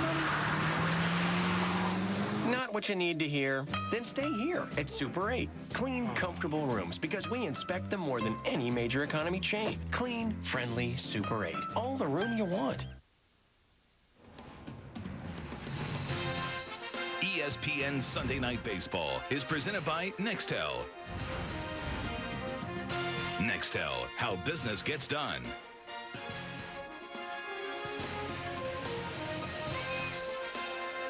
Heading back to Bainbridge Island on the Washington State Ferry, and off to the right there in the distance, the commanding presence of Mount Rainier. It's always a great day in Seattle when you can see the great mountain standing sentinel. Here is James Baldwin trying to get his game back together. Now, he would have had a shutout inning with only 14 pitches thrown, but then the error kept the inning going. He ended up throwing 15 extra pitches in that 5th inning, and 4 runs ended up scoring. Hillenbrand with a deep fly ball to center. Cameron takes care of it, squinting as he faces the sun. Hillenbrand is gone. He is now 0 for 3. John, that's why I've said defense is far more important today than it's ever been, because it seems that teams can have really big innings after you make a mistake. You know, in the past, maybe it cost you 1 run here or there, but the last 3 or 4 years, I mean, if you make a mistake, sometimes, I mean, it just opens the floodgates, and that we saw that there. We saw it in Oakland with Pedro in his last outing, so it does happen. That's why I think I really like Seattle overall, because they're a very good defensive ball club when they have their full. Offerman, that sounded like he broke his bat on that one, and he's got a base hit to center field. And coming up on Tuesday, a rare Tuesday afternoon game on ESPN, Sammy Sosa and the Chicago Cubs will take on their longtime rivals, the St. Louis Cardinals. 1 o'clock Eastern, 10 o'clock Pacific from St. Louis. That will be Tuesday, 1 Eastern on ESPN. Tuesday afternoon baseball. Sammy, look at the year he's having so far. Now, if you could just get a few more men on base in front of him, maybe the RBI figure would go along with that home run figure. Yeah, but he drove in 160 last year. It's interesting. Trot Nixon could not get the donut off of his bat. That's what the delay is all about. He could not get the donut off his bat, so he goes and gets another bat, an entirely different bat. Now, I've never seen it where the guy could just not get it off entirely. I mean, watch this. I mean, that red thing around is called a donut, and that helps. That's the weight. So he's trying to knock it off. He can't get it off. So he finally gives up and says, okay, just bring me another bat. Oh, the heck with it. I must admit, I don't think I've ever seen that. I mean, I've seen it, guys take a long time to get it off, but that was, they've always succeeded in the past. Well, it seemed to me that the Red Sox should have people to help him with that. There they are. They're still trying to get it off. Well, what that tells you is he has a small barrel. He has a small barrel. Well, I mean, Ricky Henderson is not the guy I'm talking about who should be, they should have brought in to take care of that. There goes the runner. The ball is just foul. Right past Jim Joyce, the first base umpire. Offerman will have to go back to first. Getting back to this theme, though, Joe, about defense and the importance of that. The error by the Mariners that opened the doors there in the 5th inning for the 4 unearned runs was only their 21st error this year, 37 games. Yeah, that's why, again, I like them because of their defense. They play good defense. And remember, you usually have Cirillo at third and Brett Boone at second base. Boone has won Gold Gloves as a second baseman. And Cirillo tied the all-time record for consecutive errorless games by third baseman. And did Tony Cloninger got the job done? He knew something about hitting. He was a good hitting pitcher. Tony, who one day at Candlestick Park, when he was with Atlanta, he pitched a real strong game and hit an even better game. He drove in 9 runs against the Giants. There's that. And what happens to that donut? Does he get rid of it? No, everyone else uses it. Ball driven deep into center field. Going back is Cameron. Still going back. It is off the base of the wall. Coming around third, Offerman, and he's going to score. Stopping at second with a double is Trot Nixon. And it is 5-1 Red Sox. A long double by Nixon off the center field wall. One thing I'm noticing about the Mariners outfielders is they're playing pretty shallow against some of these hitters. I mean, these guys are pretty strong hitters. There's a slide piece in the middle of the plate. I mean, he drills it. Now watch how shallow Cameron was. Well, you won't get a chance to see there, but he was awfully shallow for a guy like Nixon who can hit the ball out of the ballpark. And I noticed that last time when we talked about how shallow they were for Garcia Parra when he hit the ball over Ichiro's head in right field. Veritek deep into left center field. McLemore on the warning track right near the wall. Catches up to it. Ballman not fooling anybody right now. Veritek, who doubled his last time and started that 4-run rally, out on a long fly ball this time. this is a tough thing, you know, when you're Lou Piniella sitting there and Baldwin has pitched so well, and then, you know, an error got him in trouble and cost him 4 runs. It's hard to just go out and get him, even though it looks like they're hitting the ball awfully hard off of him at this point. Well, they hit it hard after the error, so they're starting to swing the bats much better against him. Julio Mateo, one of the young Mariner relievers brought up from the minor leagues. They've had injury problems with their pitching staff. Ray Sanchez, the hitter. There's Mateo. He, Justin Kay, and Rafael Soriano all been brought up recently. That ball hit foul off the right field side back into the second deck. 1 ball and 1 strike to Sanchez, who has had an infield single and reached on the Relaford error in the 5th inning. 5-1, Boston ahead now in the 6th inning. See Baldwin has now thrown 95 pitches. Nixon over at second. Charging Guillen, and not in time. Well, I think that Guillen should have let Relaford take that, because he's going to get it a step quicker than Guillen did. And that may be all for Baldwin. So Piniella has got Mateo getting ready in the bullpen.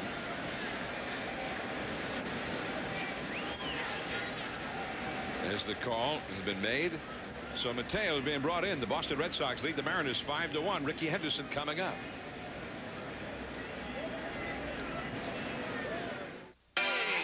Me out to the ball game. Take me out with the crowd.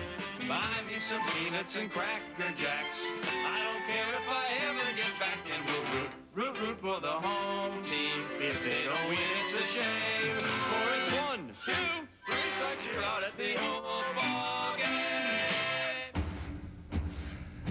Baseball Tonight, every night at 10 and midnight on ESPN.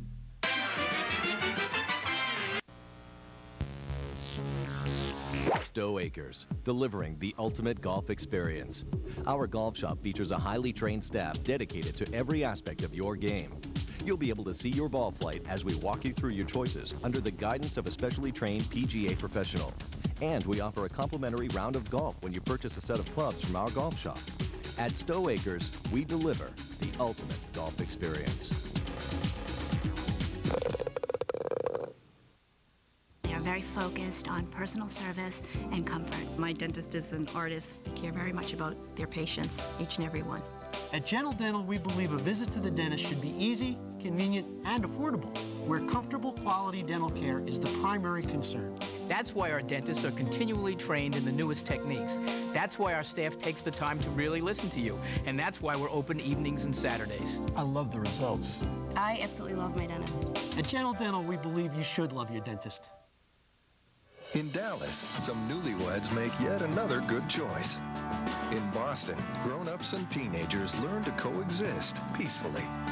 And in Chicago, a soon-to-be grandma doesn't miss a beat or a call. Wherever people are, they're connecting with AT&T Digital Phone Service. For local and long distance, one company, one more way you can save.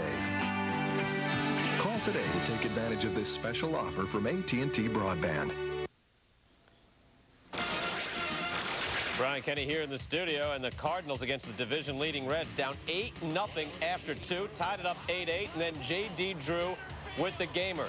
2-run shot with the win. The Cards take the series. There's a difference between a 4.5 and a 6.5 game gap in the NL Central. John? Talk about the Lakers defense now. Red Sox 5, Mariners 1. We're in the top of the 6th inning, and there is a 24-year-old right-hander Julio Mateo.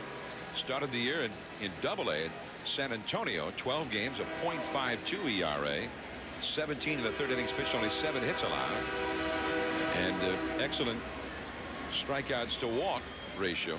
And then had 2 ball games in Triple-A with Tacoma. 1 win, 1 save there, no runs allowed. Made his major league debut last Tuesday, the day he was called up from Tacoma by the Mariners, and gave up no runs and 1 hit. So he inherits 2 base runners here in relief of Baldwin. Ricky Henderson, the man he faces. And there's ball 1. Ricky Henderson made his debut before Mateo had his second birthday. Ricky debuted with Oakland in 1979. Mateo was born in 1977 in August.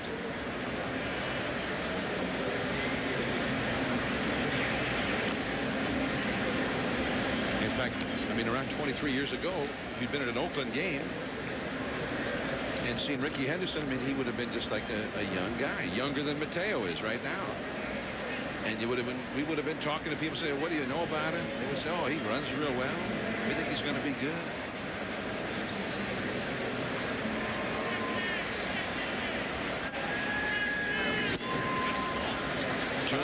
Trying to think, but I believe Ricky's the last of my teammates to be playing in the major leagues. You played in Oakland in '84? Correct. And Ricky and I were teammates. Trying to think if anyone else is still playing that was on that team. I don't think so.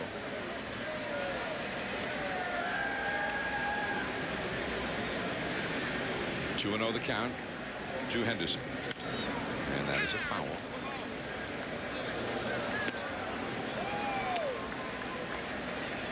Well, he's played a long time. He's accomplished a lot, and he still wants to play. I think that's the key. He still enjoys playing, and he still wants to play. And as we know that he's not getting to play as much as he would like. Now, there was a guy you played with? No, I think that guy was, I think he played for the there's the shortstop. What was that insurance company you played for? Bob Bird Insurance. Bob Bird Insurance. Jimmy Moore, our director, he's having a little joke, Joe, at your expense, and I'm very upset about it. That is a called strike to Ricky. 2-1. Ricky drove in Boston's first run with a 2-out single in the 5th inning. Well, who were some of your teammates in that club? Who was the shortstop? Who did you hold double plays with? 1984. Well, let's see. We'll go back. Carney Lansford was on the team. He was a third baseman. Dwayne Murphy. Oh, yeah. Tony Armas was already in Boston by that time. Correct. There goes the runner from first base, Sanchez. Davis throws down a good throw, and the tag by Ugueto. They got it.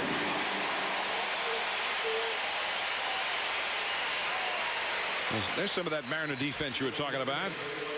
The Red Sox add another run, though. They lead 5-1. McLemore, Sierra, and Olerud coming up against Pedro when we come back.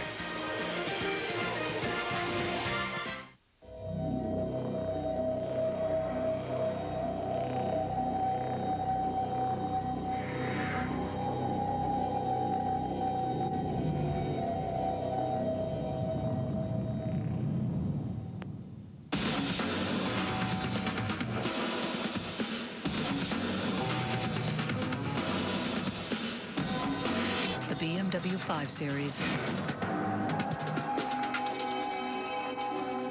You see a grueling commute. We saw a reason to invest in tax-free bonds for mass transit, saving time for commuters and helping our shareholders keep more of what they earn. Franklin Templeton Investments. Gain from our perspective. Around the block just up your street, we're the neighbors you should meet. There are lives we live and dreams we share. We drive your streets and we're always there. We live where you live. We're a good friend who really cares. Like a good neighbor, State Farm is there. This is Bob. Bob is doing well. Very well indeed. That's because not long ago, with just a quick phone call, Bob realized that he could have something better in his life. And what did he get? Why, a big boost of confidence, a little more self-esteem, and a very happy missus at home. To learn more about Enzyte, contact your doctor or call 1-877-4-ENZYTE for a free brochure or visit Enzyte.com. Enzyte, the effective, reliable way to natural male enhancement. There aren't enough Jedi to protect the Republic. We're keepers of the peace, not soldiers. I will create a grand army of the Republic to counter the increasing threats of the Separatists. Begun this Cold War has.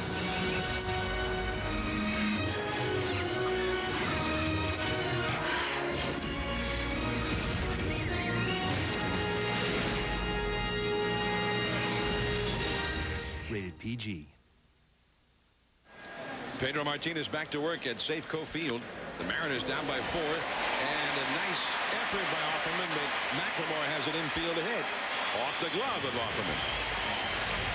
And the big hitters are coming up now.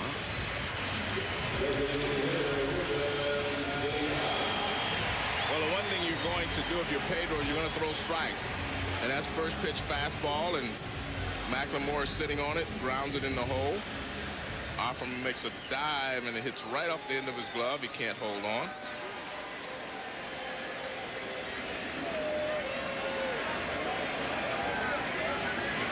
So Offerman on the bag at first with McLemore, who runs well. McLemore has 10 steals. The batter, Ruben Sierra. He drove in the first Mariner run with a single to right. Damon. And Sierra's gone in one pitch. Suddenly, these last couple of innings, everything's going very quickly against Pedro. A 5-pitch fifth inning and only 2 pitches. And 2 batters gone by here in the 6th. ESPN Game Track, a big error by Relaford on a bad throw on what would have been the 3rd out of the 5th inning with a 1-0 Mariners lead. And after that, 4 runs scored, the last 2 on a booming double by Nomar off the right center field wall. Then Trot Nixon blasted one off the center field wall in the 6th inning, knocking in another run. Boston 5-1 over the Mariners. And here is John Olerud. Seattle trying to effect a comeback. The changeup, a strike. It is 0-1. Olerud, he's not a guy you think strikes out that often, but tonight he struck out twice. Well, he's swung at the pitch in under his hands twice after he had 2 strikes on him. And that's exactly the pitch that Pedro wanted him to swing at with 2 strikes, and he hasn't been able to catch up with it.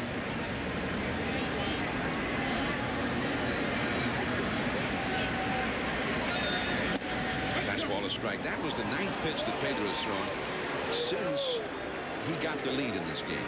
And you mentioned ahead now, he'll certainly be throwing strikes. Well, all 9 of those pitches since he has gotten the lead have been strikes. He threw 67 pitches in the first 4 innings alone, and only 9 more with 1 out 2 innings later. Oh, man. Pedro seemed momentarily stunned on that call. There's Grady Little, and he said that his grandson, Brayton, is celebrating a birthday, 3 years old today in Charlotte, North Carolina. And Grandpa would be there, except Red Sox have a game. 1 and 2 pitches, strike 3 called to Olerud. He strikes out with the 3rd straight time, and that's 10 strikeouts for Pedro. Well, the problem is he struck him out 2 times with fastball under the hand. So what does he do? With 2 strikes, he goes away. And Olerud, I'm sure, is looking for a fastball in again because he'd had so much success with that pitch in, and he didn't throw 1 fastball in that particular time. Everything was away. But as a hitter, you never forget how he struck you out the 2 previous times, and that was with a fastball in. Carlos Guillen has popped to short and been called out on strikes. And it is 0-1. 10 strikeouts for Martinez in 5 2/3 innings pitched. John, you asked me who was my double play partner there in Oakland with Ricky Henderson. It was Donnie Hill. Remember little Donnie? Donnie Hill? Donnie Hill. Are you asking me if I remember him? No, I'm telling you that's who it was. You asked me who it was, I'm telling you. Donnie Hill. So he's definitely not still active. No. Carney Lansford, you mentioned. He won a batting title a couple of years later. Although you guys must have been really good turning the double play, because in the Bay Area, and you know, you and I both grew up in the Bay Area, they named a whole town after that double play combination. Which one is that? Morgan Hill. Oh, you're right. That's right. Morgan Hill. Morgan Hill. Man, you're a much more famous double play combination than I remember. Hey, what about Tinkers to Evers to Chance? Morgan to Hill. Morgan to Hill. Yeah. Down near San Jose. Is Tinker to Evers to Chance, was that the best double play combination you ever saw? 2-2 the count. I don't know where all that's coming from. I don't either. I guess it's coming from the truck. Who's in the truck today? Bunch of guys showing no respect. It's because we had this promo the Mariners did. They've got some real clever promos about The Mariners, who won 116 last year, getting challenged to a game by the 1906 Chicago Cubs. The Tinker to Evers to Chance Cubs, who also won 116. 3-2 now to Guillen. 2 down. McLemore still at first. He led off the inning with a single. Pedro with 10 strikeouts. That's the 80th time he's had at least that many.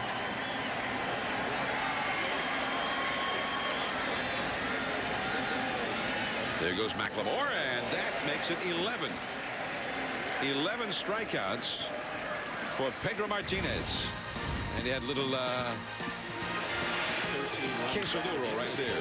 Top of the order, Ricky, then Damon and Garcia Parra coming up. Red Sox lead 5-1.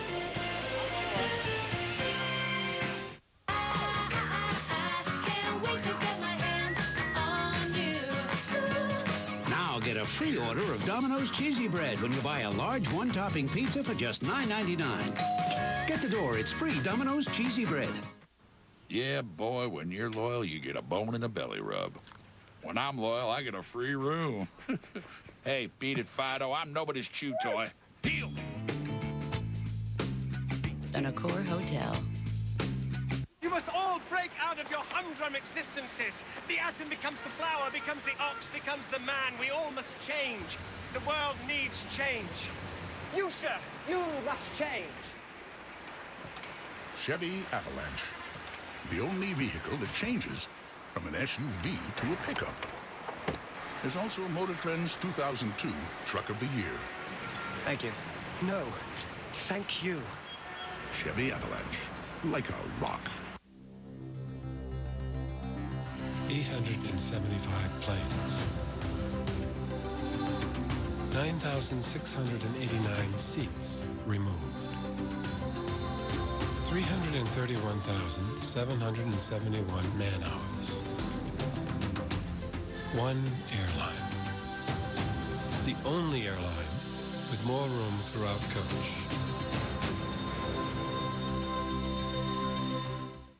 Another Shack-cessory story. Heads. It's heads. Well, I get to watch and listen. I hate airplane music. Too bad. This is not fair. Enough. Here. Now you can both listen. Wow. A splitter. Come to your neighborhood Radio Shack for all the cool little accessories you need to get the most out of your favorite electronics, no matter where you bought them. I can hear. Cast your vote at Radio Shack for your favorite Major League Baseball All-Star. Safeco Field, Seattle. The roof is open, but so far the hometown team, the Mariners, have been shut down by Pedro Martinez. Just one run on the board. They're trailing 5-1 as we move to the 7th inning. Ichiro standing in the last patch of sunshine on the field of play. Ricky Henderson, slider in the dirt from Mateo. 1-0 strike. Ricky was at the plate when Sanchez was thrown out trying to steal to end the Boston 6th inning. 5-1, the Red Sox lead. James Baldwin went 5 2/3 innings. 5 runs, only 1 earned run. Very similar line to Pedro Martinez's final line last Tuesday in Oakland, when some errors got the Athletics going to 4 unearned runs, although Pedro did not survive the 5th inning of that game. Fastball in for a strike. 2-1.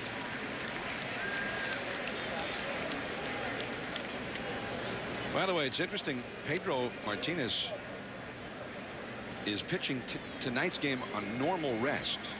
Except for him this year, it's not normal rest. Henderson fouls that one back. 2-2. He's working on the 5th day with 4 days of rest. Every other start he's made this year, he's had at least 5 days of rest. They've always given him the extra day. Well, a lot of times it was a rain, rain out or something. Rain or a lot of days off early in the season. Yeah. But I think, there might have been a little interest in how he would respond with just going with the 4 days of rest. I mean, everything's sort of uncharted territory coming back from the shoulder injury. But so far, I'd have to say that he's looked pretty good. 6 innings, 11 strikeouts, only 3 hits given up. I think what you see is that Pedro really knows how to pitch, and he knows how to control the hitters. Ricky battling it out here with Mateo. 2 balls, 2 strikes.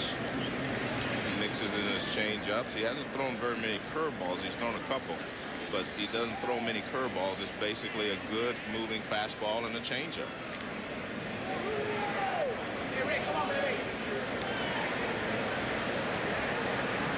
Henderson at the plate. He drove in the first run when Pedro was behind 1-0. Ricky got a 2-out RBI single in the 5th inning against Baldwin. And after Damon walked subsequently to load the bases, there was a wild pitch to get a run home, and then a 2-run double by Nomar. And voila, a 4-run 5th inning for the Red Sox. Ricky blasts one into left field for a base hit. Man, he hit that one hard. Well, Pedro, for the 80th time in his career with 10 strikeouts or more, 11 all told. Let's take a look at him. Well, he gets Suzuki in the first inning, then he comes back and ends the inning with Sierra. There's Olerud on a fastball off the plate. Fastball on the plate outside corner. Olerud for the 2nd time. Guillen for the 2nd time. Cameron. And Relaford. And there's a 3rd time for Olerud. 3rd time for Guillen. Trying to see who he hasn't struck out. Well, he hasn't struck out Ben Davis. I think that's it. Ben Davis is the only batter that he has not struck out in the starting lineup for the Mariners. It's Ben Davis. Not that Ben is, I mean, he hadn't exactly owned Pedro today. He's grounded out to second and popped out to shallow right. Johnny Damon, the hitter. Pop up. Olerud. One away. Henderson having to hold it first. So Damon is 0 for 3 with a walk, and now Nomar Garcia-Parra will come up.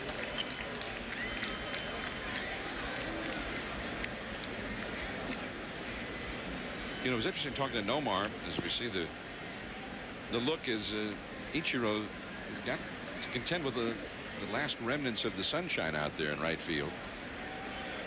Nomar missing almost all of last year, and he said he wasn't sure what to expect when he came back this year.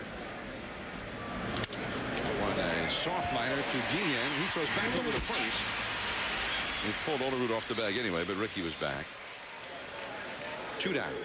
Well, it's hard to know what to expect. You sit out almost the whole year, and especially when you've had hand injuries, I mean, it's very difficult to know how quick your bat's going to be and how you're going to be able to stand in there against live pitching. All the adjustments you have to make as a hitter. It's tough enough to play this game when you're 100% healthy. And it's far more difficult when you're coming back from an injury and you've set out for a long period of time. So, in terms of the confidence, you know, the confidence wasn't necessarily there immediately, just because he was healthy again. He said, and Ricky Henderson takes off. The semi picked out. Davis with a throw, not in time. Henderson's 2nd steal of the year. And Ricky goes in head first at second base all the time. That gets you there quicker. There's no doubt about that, because you stretch your arms out, and as soon as you feel it, you can release them. If you're sliding straight in, you have to bend your leg a little bit because you can't hit the bag straight on. Here's the throw. Guillen thinks he gets him, but you can see very close play there at second base. So Ricky now at second. Dahlback trying to knock him in. 1 ball and no strikes. But, that was steal number 1,397. I wonder if, yeah, he's probably been thrown out more than anyone else. Also, well, what's that? 334 times. Yeah. He and maybe Lou Brock, because they stole a lot of bases. So what would that be? I'd have to get my calculator out on that one, but yeah, I'm saying he's close to 80%. Well, I've always felt if you're the top of the line base stealer, you should steal 80%.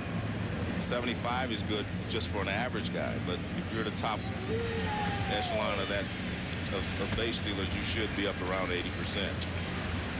I'm saying maybe 81% now that I've actually used my calculator. Yeah, that's pretty good. That's real good. Pretty good for a 43-year-old guy. Yeah, else for a guy that's attempted that many stolen bases. 43 the whole time, but well, I knew that, but I just assumed that you knew that we knew that.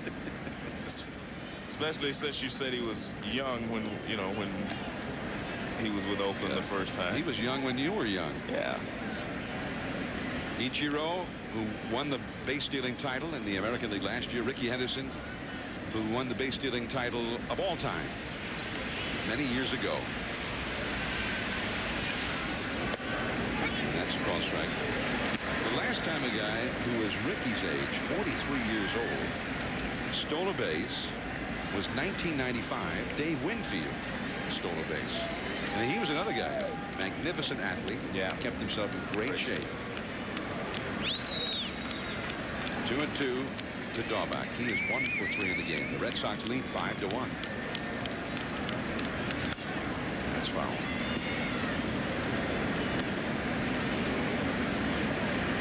But you know, I mean, a guy like Ricky's age, at some point you'd think maybe that success ratio would start going down a little bit. Well, he picks his spots now. He just doesn't run as much. That's why I say it's fantastic that he had attempted as many as stolen bases as he had and had an 81% success ratio, success percentage. I mean, that's fantastic. But what you do now, I mean, you don't go unless you have a great jump in your mind. So it's a little different. He's not the kind of guy that's just going to dominate now when he gets on base, and he can steal a base when everybody in the park knows he's going. So he just picks his spots a little better now. Ricky was San Diego last year, stole 25 bases. So that's what you're talking about. Yeah. A lot less attempts than when he was trying 100+ stolen bases a year. As recently as 4 years ago when he was with Oakland, he stole 66 bases. And Daubach will take first base on the walk. First walk allowed by the rookie, Julio Mateo. 2 men on, 2 men out. 5-1. The Red Sox are leading the Mariners here in the 7th inning.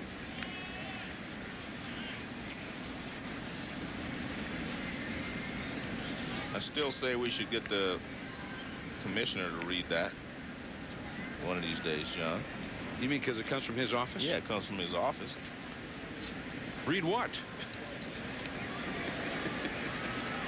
I didn't hear anybody reading anything. Hey, you've done it enough times now. You should be able to go from memory. Shea Hillenbrand, look at those RBIs, 28 RBIs. And with men in scoring position, he is hitting .371. He's 0 for 3 in this game. He's got a man in scoring position right now, Ricky Henderson. Of course, you know, when guys hit behind Ricky over all these 23 years, they get a lot of RBIs. Well, he's one of those guys, right? You get a lot of RBI chances, plus you know what's going to come when he's on first base. You know you're going to get a fastball or a slider. You know what they're going to throw. So, I mean, not only does he help you in an RBI situation, he helps you as a hitter. And Hillenbrand hits a foul into the seats off to the right. 1 ball, 2 strikes. 2 on, 2 out in the 7th. Grady Little, the new manager of the Red Sox, named the manager during spring training. And he's been the man at the helm of the Red Sox after their best start since 1946. Henderson at second, Daubach at first. And that is a base hit just off the glove. Vugato, Ricky Henderson heading home. And going into third safely, and the throw gets by Relaford. That will enable Daubach to get over to second base. Or rather, Hillenbrand to second as Daubach got to third base. So Hillenbrand with his 29th RBI of the year. 6-1. Nice try by Vugato, but an ill-advised throw. Everyone had stopped at third base. Right off the top of his glove, line drive.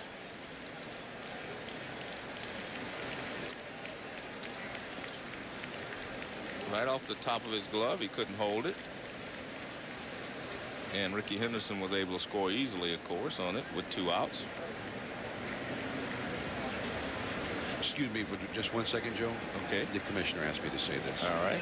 This copyrighted telecast is presented by authority of the Commissioner of Baseball and may not be reproduced or retransmitted in any form, and the accounts and descriptions of this game may not be disseminated without express written consent. And MLB.com is your place for everything Major League Baseball. Log on now for updated scores, exclusive live audio and video, official fantasy games, and comprehensive stats and information you can't get anywhere else.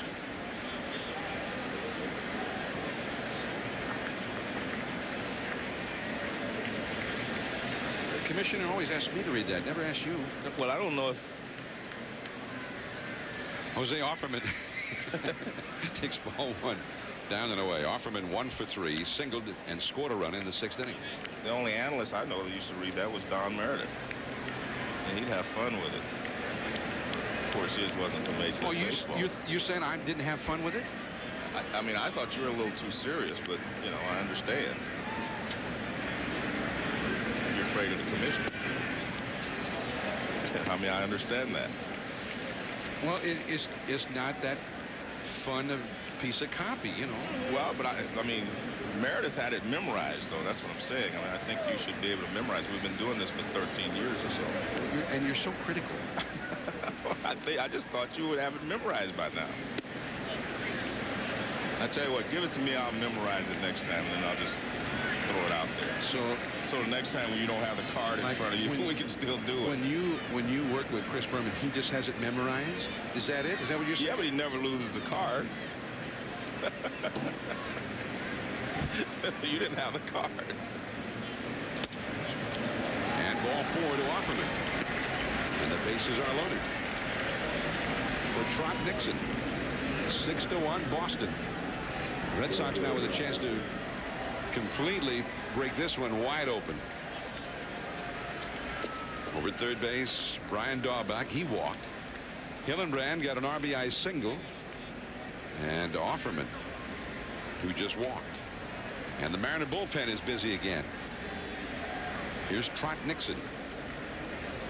Trot drilled one off the center field wall for an RBI double his last time.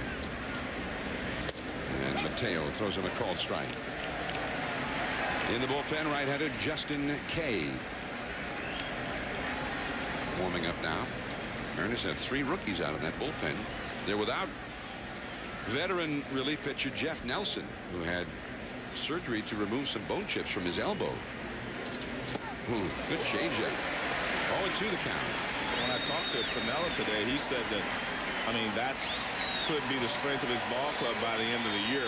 He's got these 3 young kids out there with live arms and good fastballs, and he thinks that if, you know, they keep maturing, they're going to really help them down the stretch. There's Soriano. He pitched really well the other night. 3 innings on Friday. Major League debut Friday, got a 3-inning save. Struck him out with another changeup. The Red Sox leave him loaded, but they get another run. Mike Cameron coming up, 6-1. The Red Sox out in front. Is your remote control ready for an endurance test? With MLB Extra Innings, your favorite players, your favorite teams are never more than a click away. Call 1-800-DIRECTV now and get up to 35 out-of-market Major League Baseball regular season games each week with the MLB Extra Innings package from DIRECTV. It's only $159 for the regular season. All the action you and your remote can handle, only with MLB Extra Innings. Order now. 1, 2, 3. 1, 2, 3. All right. For details, upgrade to professional grade. See the pros at your local GMC dealers today. Ford leading. Heyday. Ford leading the way. Got something to do? How about getting the job done with the #1 selling truck 25 straight years? Ford F-150. Available now with $2,500 cash back or 0-9 financing. Or how about Ford Super Duty? It's got the most conventional towing capacity of any full-size pickup and comes with $1,000 cash back or 0-9 financing. Ford F-Series and Super Duty. Only at your New England Ford dealer. Ford leading the way. British Airways presents a revolutionary view of business travel. The world's first fully flat beds in business class, giving you not only the most comfortable flight to London, but 2 free economy tickets to wherever you like when you join Executive Club. Fly flat, fly free. To register, visit BritishAirways.com. ESPN Sunday Night Baseball is presented by Nextel.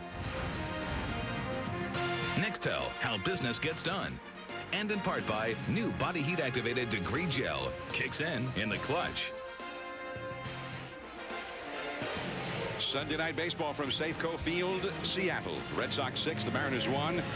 Seattle shortstop Carlos Guillen has kindly agreed to wear a microphone during the game tonight, so let's listen in a little bit.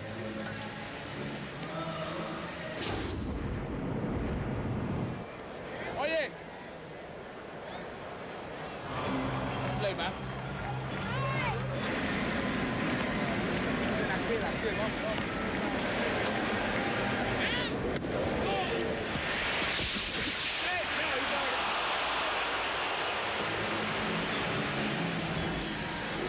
Well, you could hear him speaking Spanish. Oh yeah, he was getting the attention of the second baseman, telling him to move over because the guy may go the other way. He talked to the pitcher in Spanish, and then he talked to the umpire. He used English. He said he's out. So our thanks to Carlos Guillen giving us some of those Sunday night sounds. I'm John Miller along with Joe Morgan, your Sunday night telecasters. Next Sunday, we're going to be in Houston, Astros Field. Same field, new name. Same ballpark, new name.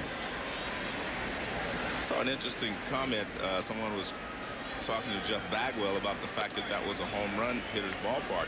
He said, I played in the Astrodome for a lot of years. I deserve something like this.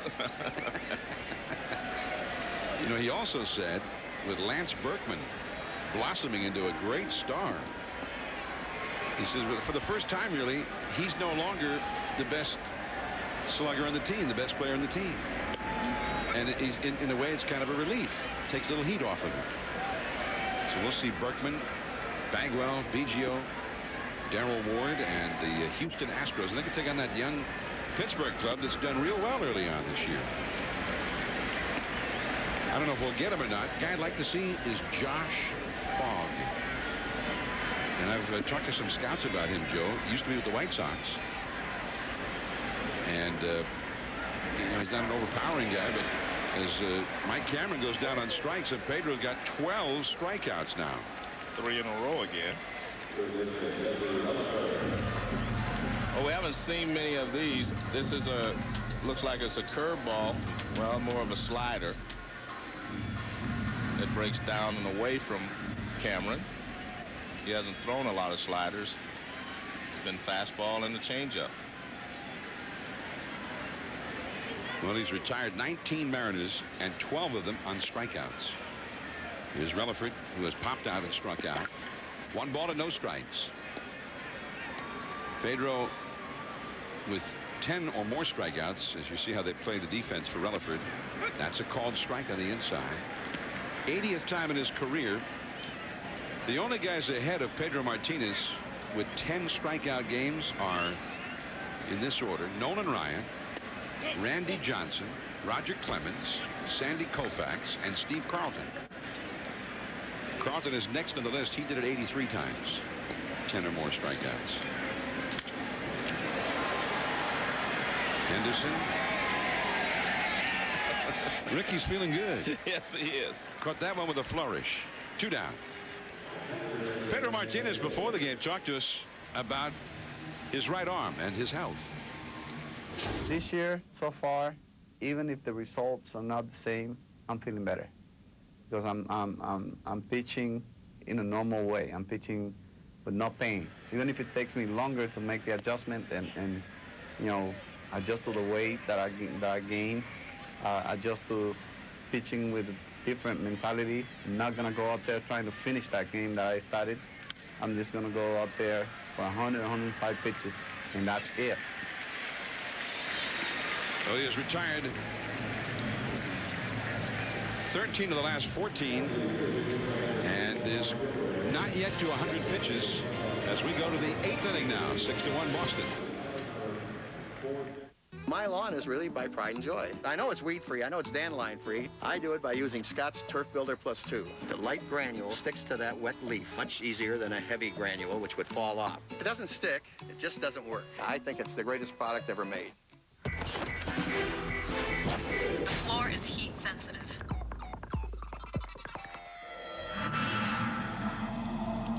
Oh, one more thing. Attack dogs. New Degree Gel kicks in the clutch.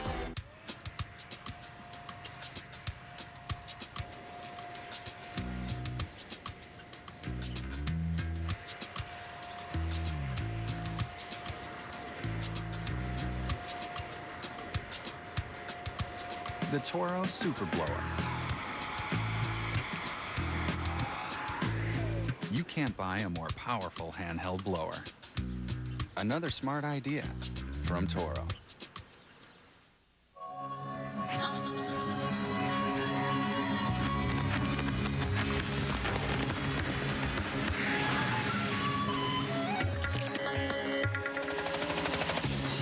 Immerse yourself in the only internet destination vast enough, varied enough, vivid enough to let you explore all the worlds you live in.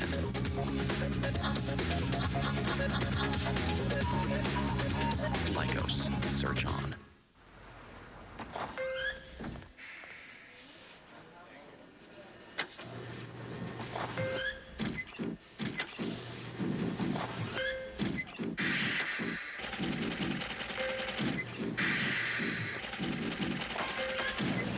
Target your customers with direct mail, and you may actually hear your business growing. Music to your ears. Brought to you by the United States Postal Service.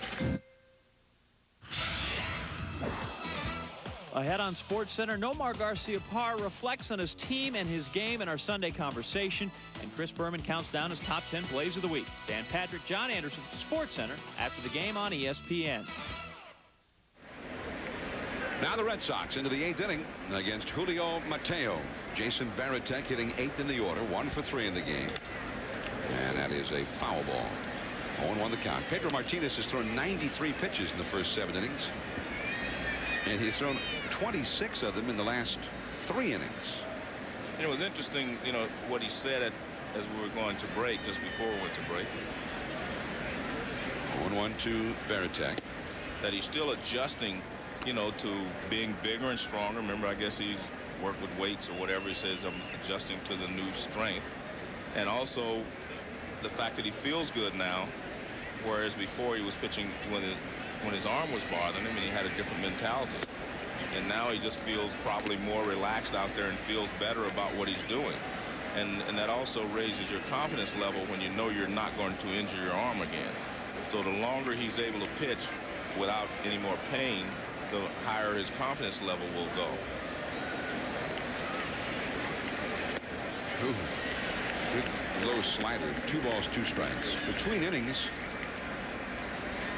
when Pedro went back into the dugout, he and the assistant trainer Chris Corretti and pitching coach Tony Cloninger all huddled. Pedro's still in the dugout. Nobody's warming up in the Boston bullpen, which is usually a pretty telltale sign about what they're thinking about. I mean, Pedro's at 93 pitches. He in that soundbite you're talking about we had with Pedro, he said, hey, now I'll give you everything I've got for about 105 pitches, and that's it.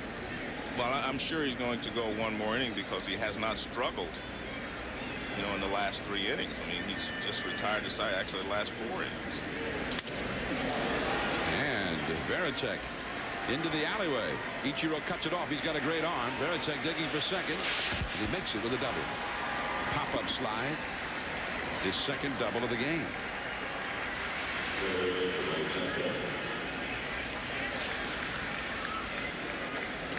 It's a low fastball. I mean, he hits a rocket in the right center field, and Ichiro can't cut it off.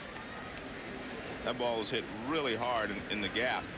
By the time that Ichiro gets there, he's so deep that he doesn't have a chance to holding Varitek to a single. Now Ray Sanchez. The Red Sox lead 6-1.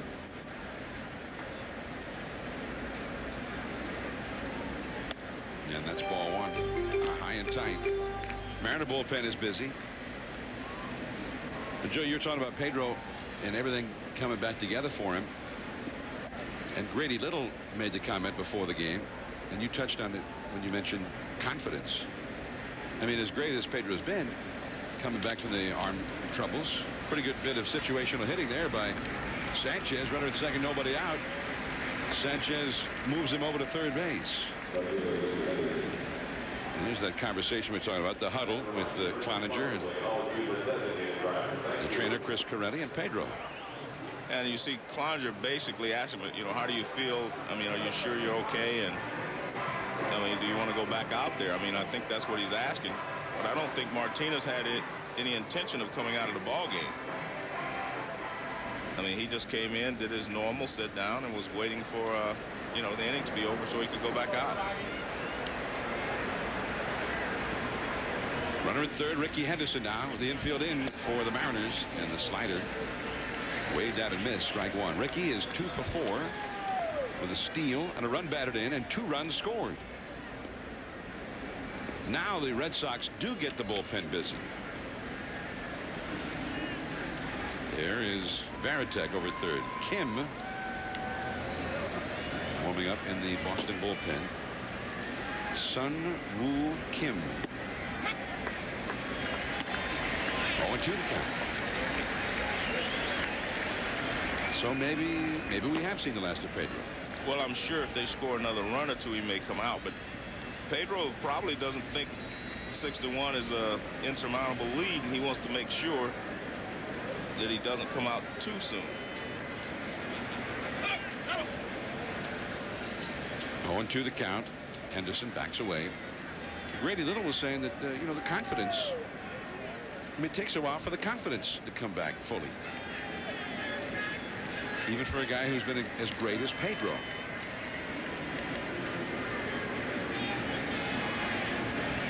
And he said confidence on 2 levels. Confidence that he could let everything out and that he would not re-injure his arm, which, as we've seen, he has that confidence now.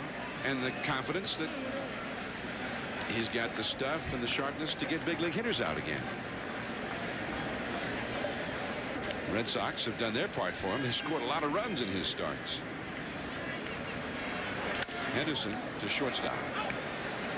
And Guillen, after holding Varitek, throws out Ricky Henderson. 2 down. Right after the game, stay tuned for SportsCenter on ESPN. John Anderson and Dan Patrick will have all of the day's top stories. The Lakers and Spurs game 4.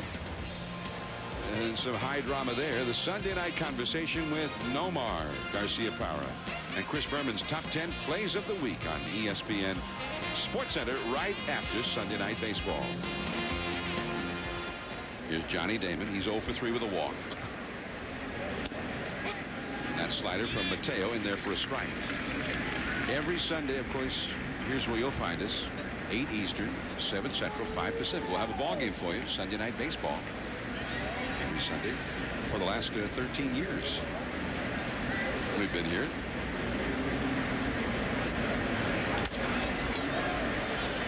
Relaford.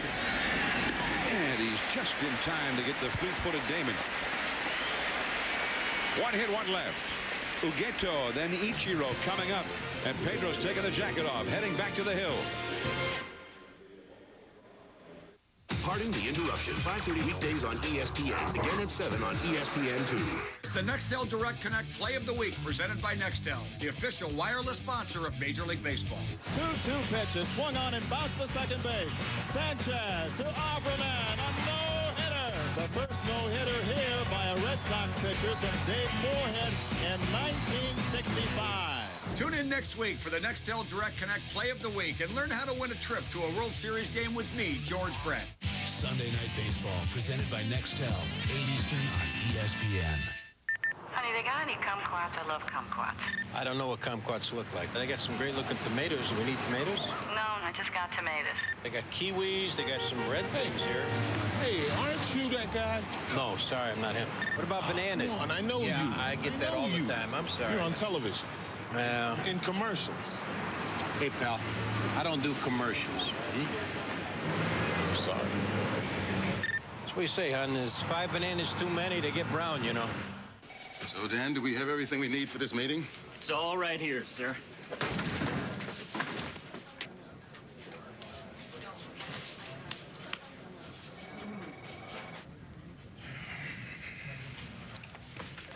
Is your data backup as reliable as it should be? Don't worry, sir. He told me everything. Ours is.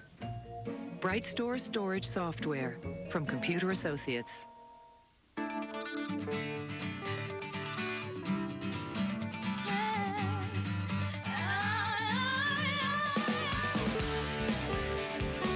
You live a lot of your life between 0 and 55.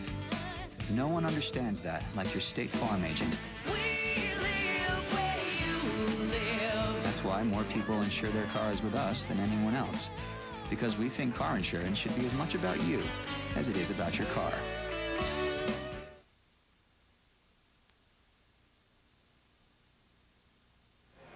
If I had any message to send to my parents, in-laws, and everyone, it would be have a very, very happy, blessed Mother's Day. And, you know, God couldn't be everywhere, so that's why he created mothers, and I'm very thankful for it. Mike Cameron with a Mother's Day video card. His mom lives in LaGrange, Georgia, where he grew up.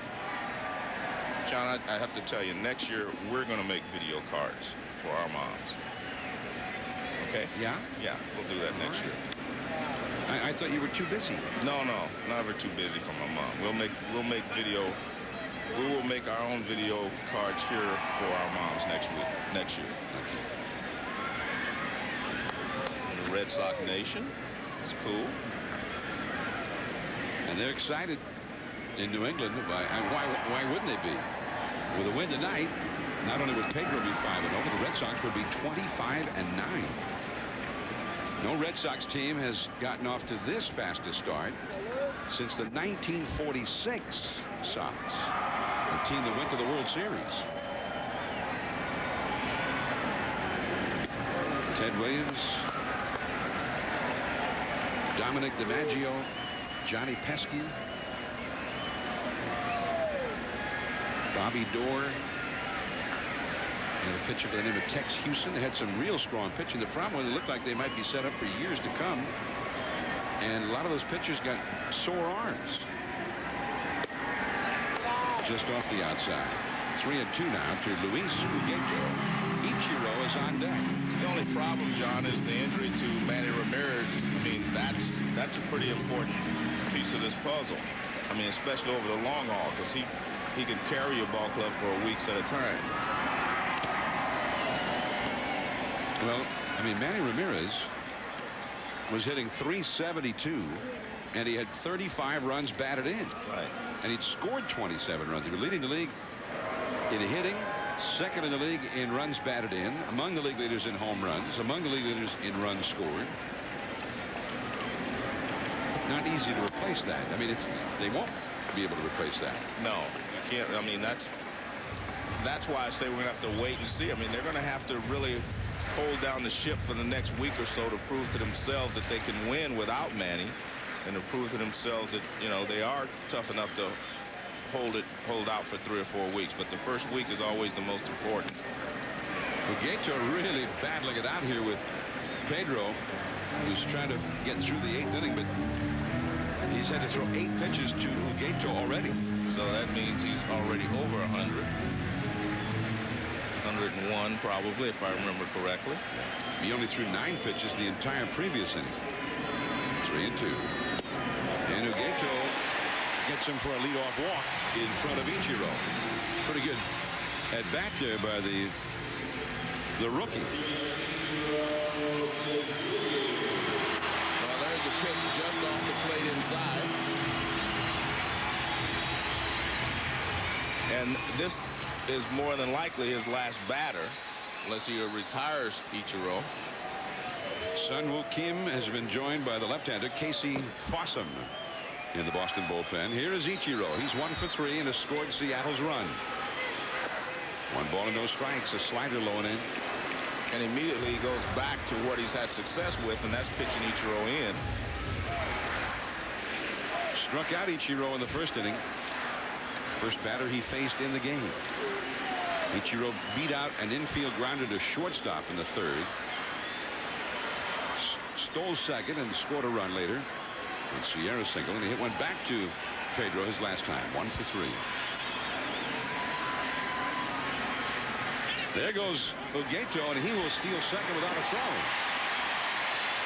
Pitch was a strike to Ichiro. Ugeto got tremendous speed, although he's rarely played. He is, after all, a Rule 5 draftee. That is his 4th steal already.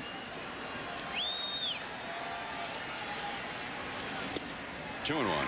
The Mariners, I mean, the stolen base is a big part of their offense. They have stolen as a team 50 bases. Well, one of the reasons you steal a base there, and I'm not saying that he should or shouldn't, but is you keep the force play from happening at second base. Because if Ichiro hits a chopper, they would have a force out at second base, whereas now they would have to throw him out at first base. Ichiro 2-2. He chased the high hard one there.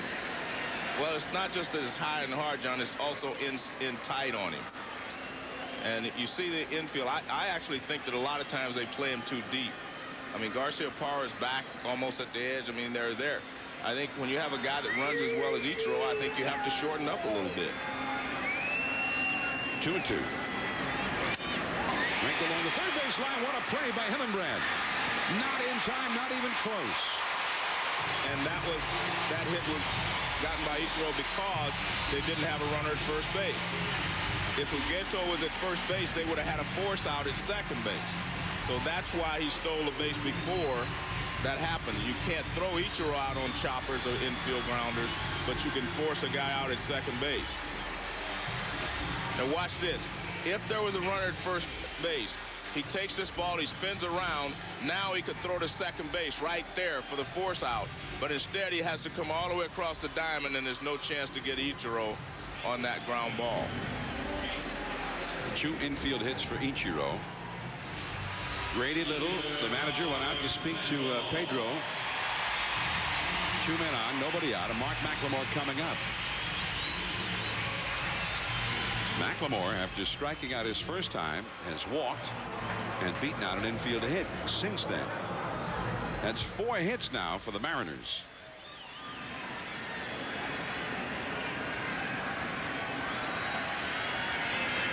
And 3 of them have been infield hits. Ugeto at second, Ichiro at first. And that is ball 1 to McLemore. Well, we'll see how much Pedro has left here, because anytime you're a pitcher of his quality, you're not going to get beat with your second or third best pitch. He's gonna, if he's got a lot left on his fastball, that's what he's going to use. The corner. And that's what he does. He knows he's got some good movement on his fastball. I think he's a little bit upset with McLemore because he says, I threw a strike and you don't want it if you don't want to hit. McLemore walked away from the plate. Now McLemore backs away, making Pedro wait. Well, one of the other things was supposed to happen this year, you're not supposed to do that or be able to do that. Make the pitcher have to wait like that. And Pedro waits to cool off McLemore a little bit. Now he toes the slab. 2 men on, nobody out. This is the first time the Mariners have had this kind of a threat against Pedro. The only time they've ever had more than 1 base runner prior to this came after they already had 2 men out in the 3rd inning.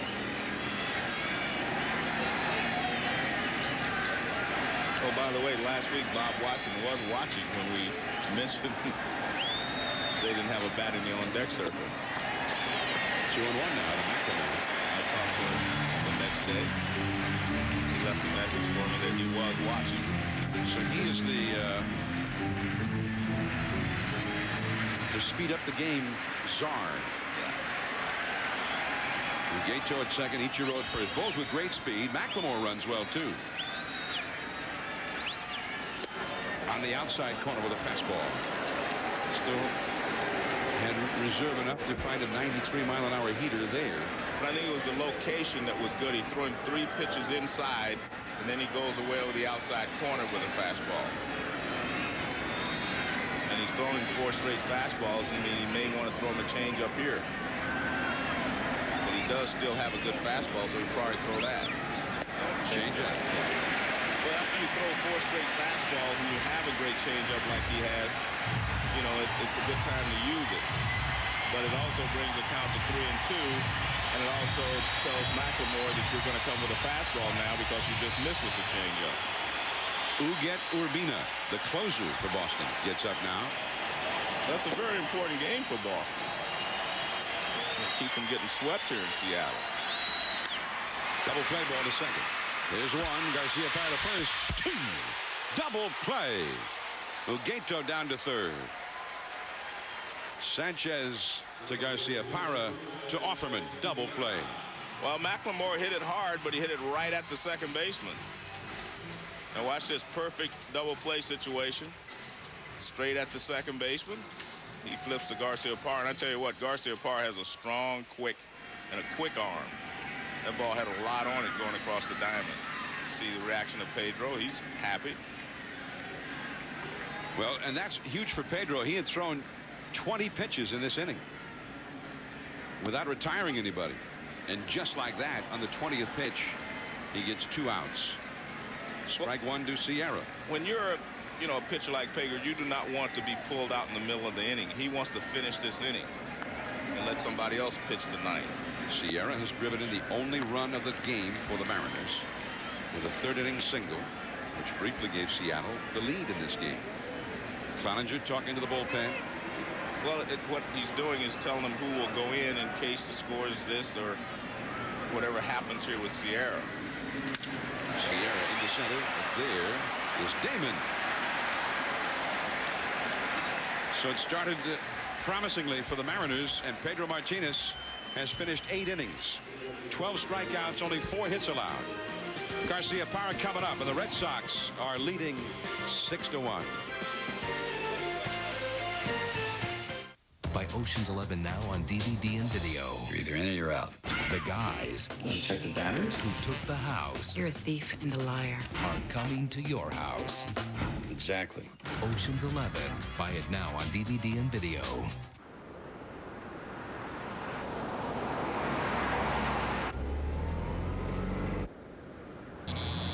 What? They gave our room away? Not what you want to hear. Then Super 8's where you want to stay, where VIP members get guaranteed rooms and 10% off. Clean, friendly Super 8. All the room you want.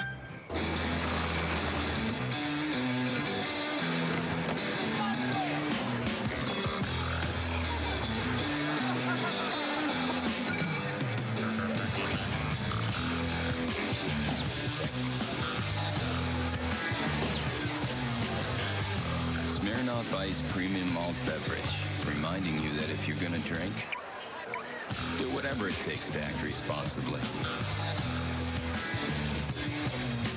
Now's the time to come on into Sonic. It's Nice and Naughty Month. Try our fresh new wraps with breaded or grilled chicken. Then top it off with a 99-cent single topping sundae. That's a balanced meal.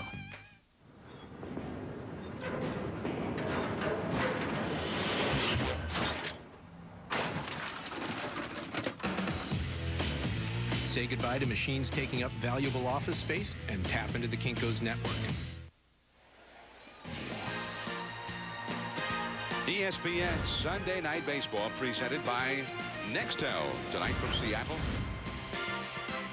Seattle Mariners, 26 wins, 10 losses, but trailing the Boston Red Sox, who are trying to go to 25 wins and 9 losses.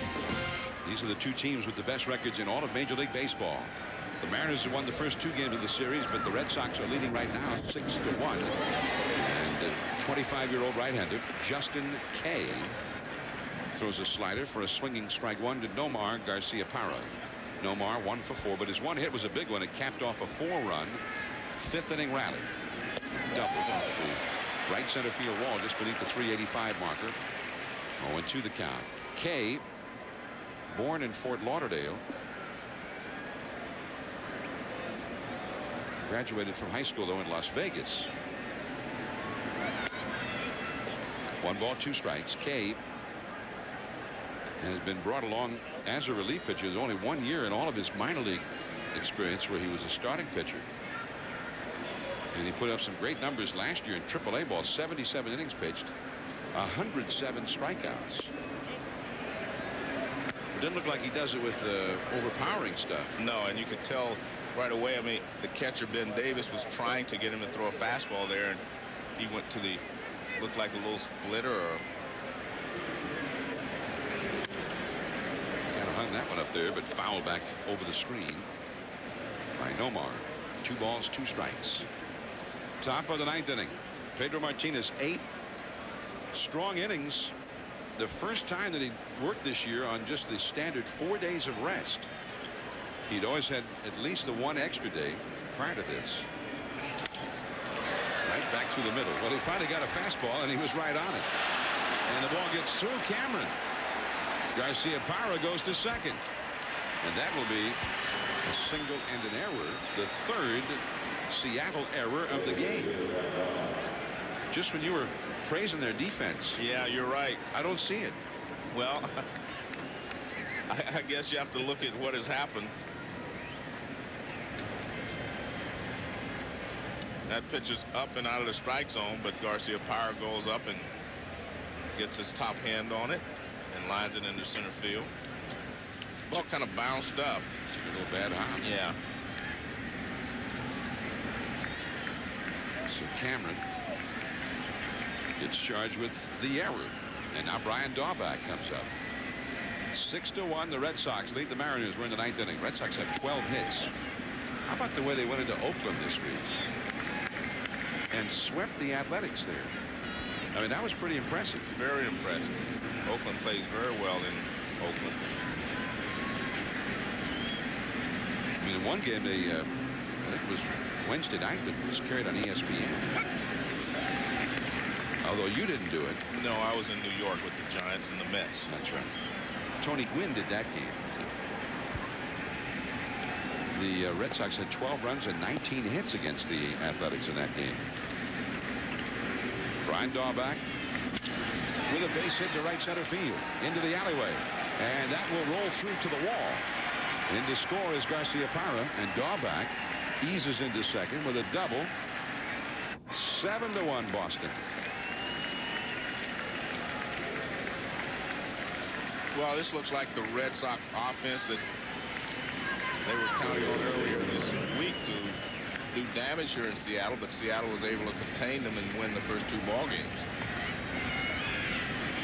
Pitch just off the edge outside, and he finds a gap in the right center field for a double.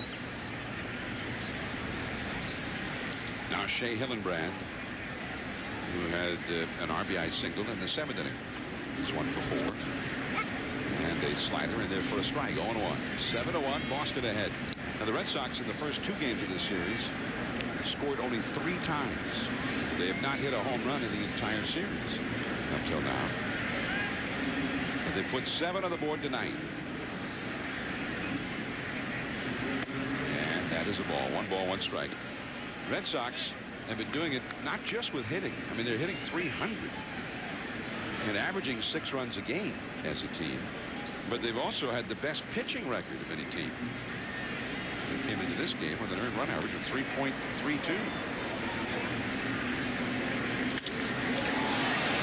Deep center. Cameron going back.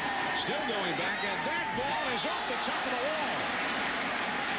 Daubach was back tagging up at second base and merely gets to third on a double off the 405-foot marker by Hillenbrand. Well, I've seen this a couple of times this year, and I don't quite understand it.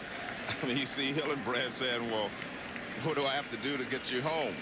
I mean, you're only supposed to tag up if you're sure that the outfielder is going to catch the ball. Otherwise, you go halfway.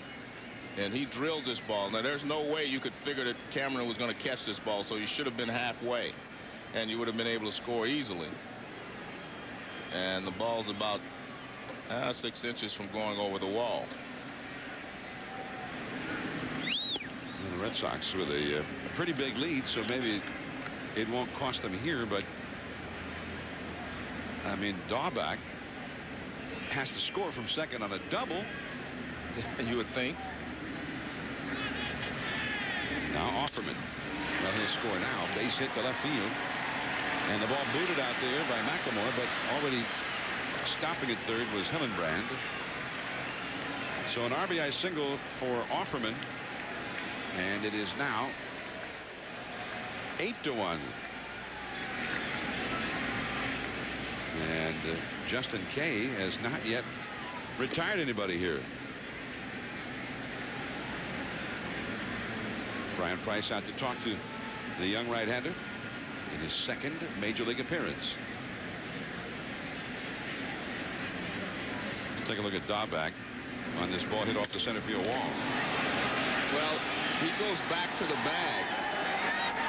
I mean, he's tagging up and the guy's not catching the ball. You're only supposed to do it if you're sure he's going to catch the ball, if he's standing under it. Otherwise, you go halfway. I have to tell you a quick story. We were playing in spring training once, and I did that. I hit the ball like that, and Rose was on second. He didn't score, and I said he was supposed to score. So we asked Walter Alston, who was one of the greatest managers of all time, and I said, would you tell Rose what you're supposed to do when a guy hits a ball like that? He said, score. And Rose wouldn't believe me, but he believed Walter Alston. I mean, he said, I'm going to tag up. What are you tagging up for? Unless the guy is standing underneath it. So you lost an RBI. Of course. I mean, you never get that back. Well, it was in spring training. Didn't matter. Oh, it was spring training. No, it was spring training. Oh, That's okay. why it was great. So that's why it was fun. It was a valuable lesson for Yeah, Pete. it's very valuable. I mean, that might have gotten you an RBI when they counted. Yeah, later you wouldn't on. have gotten otherwise.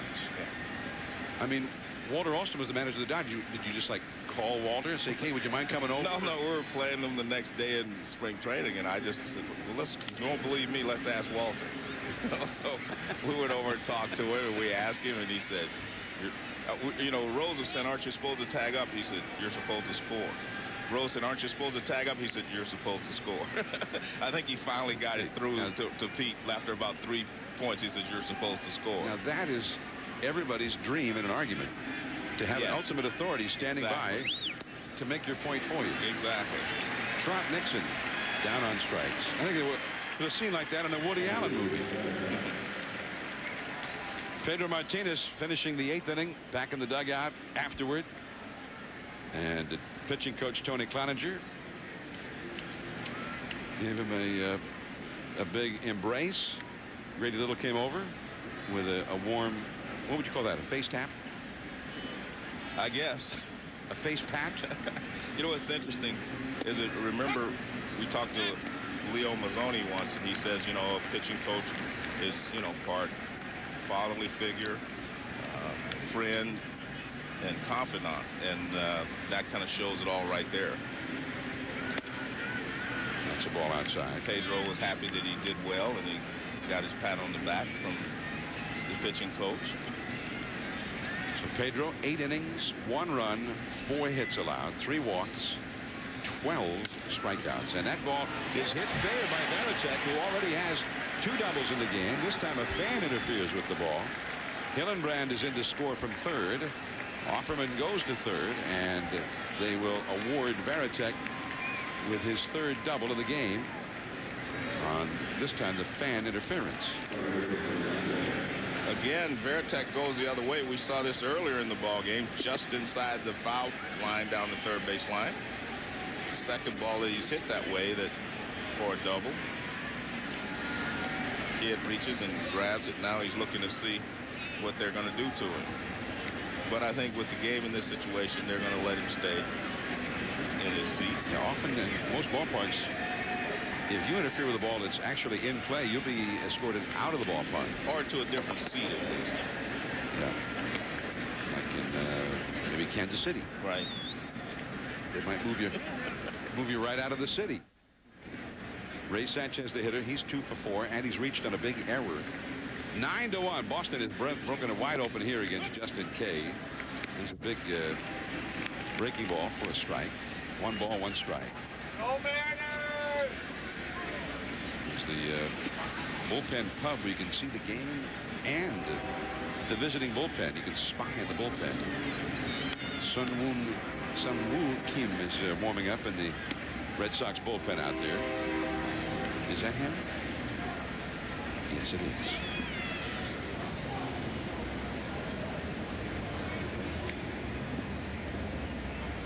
So apparently Kim will be coming on in the last half of the 9th inning. Mariners will have Olerud, Guillen, and Cameron due up. Mariners are not used to getting treated like this, home or anywhere else for that matter. That'll get a run home. Guillen throws out Sanchez. Last year, the Mariners won 116 games to tie the 1906 Cubs. They made a promo out of that theme. Let's take a look. Hey, you whippersnappers. Think you're the best team ever? We're the 1906 Cubs tonight, home plate. Be there.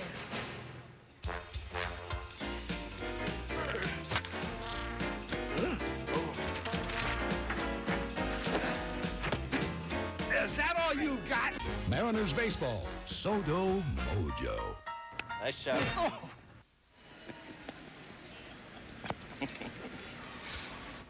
I like that 1906. The odd 6 Cubs. Yeah, the odd 6 Cubs. It's a 3-finger. Brown was an ace pitcher in that club. The Cubs in odd 6 had a team earned run average below 2. I mean, it was the dead ball era. 2-0 to Ricky Henderson. Well, we've seen there was some pretty good leadoff talent on display here tonight. Ricky Henderson and Johnny Damon. I mean, the Red Sox got 2 legitimate leadoff men. But when Henderson plays, he always hits leadoff. This is his 12th start. He's been the leadoff man, and Damon has dropped down every time Ricky has played. Ichiro, of course, who won the MVP award in the American League last year, is the Mariners leadoff man. And both of the leadoff men, Henderson and Ichiro, been on base twice, making things happen. Each has a steal. Ricky 2 for 5, 2 runs scored, and an RBI and a steal. I think in Ricky Henderson, you're looking at the best leadoff hitter ever. And in Ichiro, you're looking at maybe the best leadoff hitter in the game today. Ichiro. They get it done in different ways, though. Ichiro just gets a lot of hits. He doesn't walk very often. I mean, Ricky never had a year where he hit 350. No. But he had a lot of years where he hit 270 and walked 110 times and had an on-base average of 440. And he may have been on base more than Ichiro was. Yeah. You know. Well, Ichiro last year had his on-base average was below 400. Right. And Ricky's lifetime on-base average, his career on-base average is over 400. Ricky waited on that one, but it's foul. 3-2. Sports Center follows the game.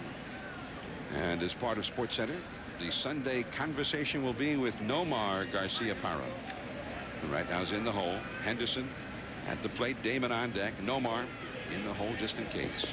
Ricky is the 8th batter of the inning. Boston is leading 10-1. They've scored 4 times against Justin Kay. And he bounces that one foul. And John, the reason you hit Ricky first instead of Damon, even though Ricky's, as I said, the greatest leadoff hitter ever, is the fact that Ricky would not do you much good hitting behind Damon. But Damon can get an advantage hitting behind Ricky because he can pull the ball in the hole at first base. And Ricky will get him more fastballs to hit. So it works better for a left-handed hitter to hit second in this case than for the right-hander, Rick Henderson, to hit second. Well, Ricky draws a walk. Wes Newton. He's drawn more of those than anybody in history. I was trying to figure out a way to get a little more excited over walks. When Ricky was getting the record, just in case maybe it was a game we did. Yeah. This could be it. 3 balls. This might be it. Oh, boy. I don't know. No, that's a little more difficult than calling Barry's 73rd home run or McGuire's 70th. Yeah. Here's Johnny Damon, and that's too high. 1 ball and no strikes.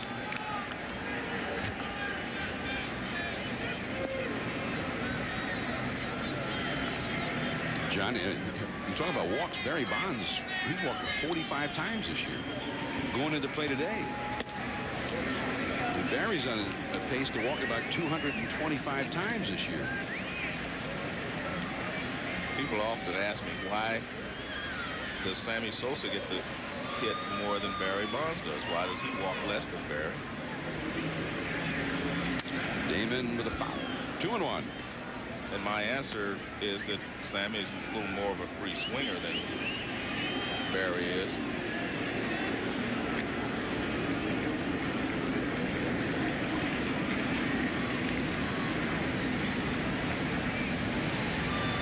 It was like Ricky was having like a little self-boxing match with himself there. Yeah, or little discussions with himself, I guess. He's over there talking to Tommy Harper, the first base coach. Tommy Harper himself was an outstanding base stealer. Damon didn't get it. 3-2 the count. Here's Tommy Harper. He still looks like he can go out and steal a few bases. Yes, he does. They're both from the Bay Area, too. Tommy's from Oakland, right? Right, and Ricky Henderson's from Oakland. Runners go, and Damon punches it foul off to the left. Tommy Harper played here in Seattle, but not for the Mariners, but with the Seattle Pilots. 1969. It seemed to me he had the, I'm just going strictly from memory here. It seemed to me he had the record for steals for a first-year expansion team.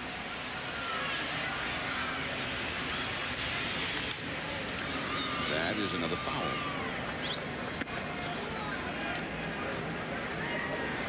Tommy Harper, let's see, 1969, he stole 73 bases that year.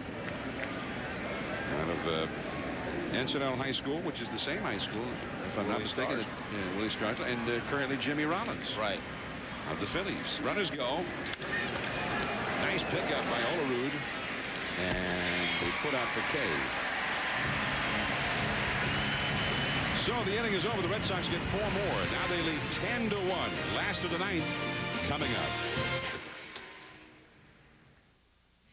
Around the block, just up your street, we're the neighbors you should meet. There are lives we live and dreams we share. We drive your streets and we're always there.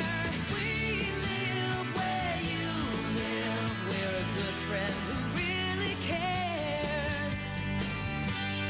Like a good neighbor, State Farm is there.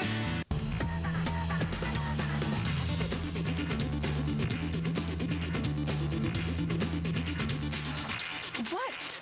Some things you'll never figure out. Then there's Simple Savings when you bundle your digital cable, broadband internet, or digital phone service from AT&T Broadband. Choose any 2 and save $10 a month. Choose all 3 and save $15 a month. It's simple. Unlike, you know. Simplify your savings with an AT&T Broadband bundle and get free installation plus your first month free. Johnson Drug offers a variety of natural medicines, including homeopathy, vitamin supplements, and naturopathy. Now, what these opathies can do is relieve a broad range of symptoms such as anxiety, allergies, asthma, colds, flu, and many more. These complementary products can enhance your health and overall well-being. And my parents, who own Johnson Drug, carry the best brands like Phytopharmaca. And most importantly, they work. At Johnson Drug, your health and wellness pharmacy.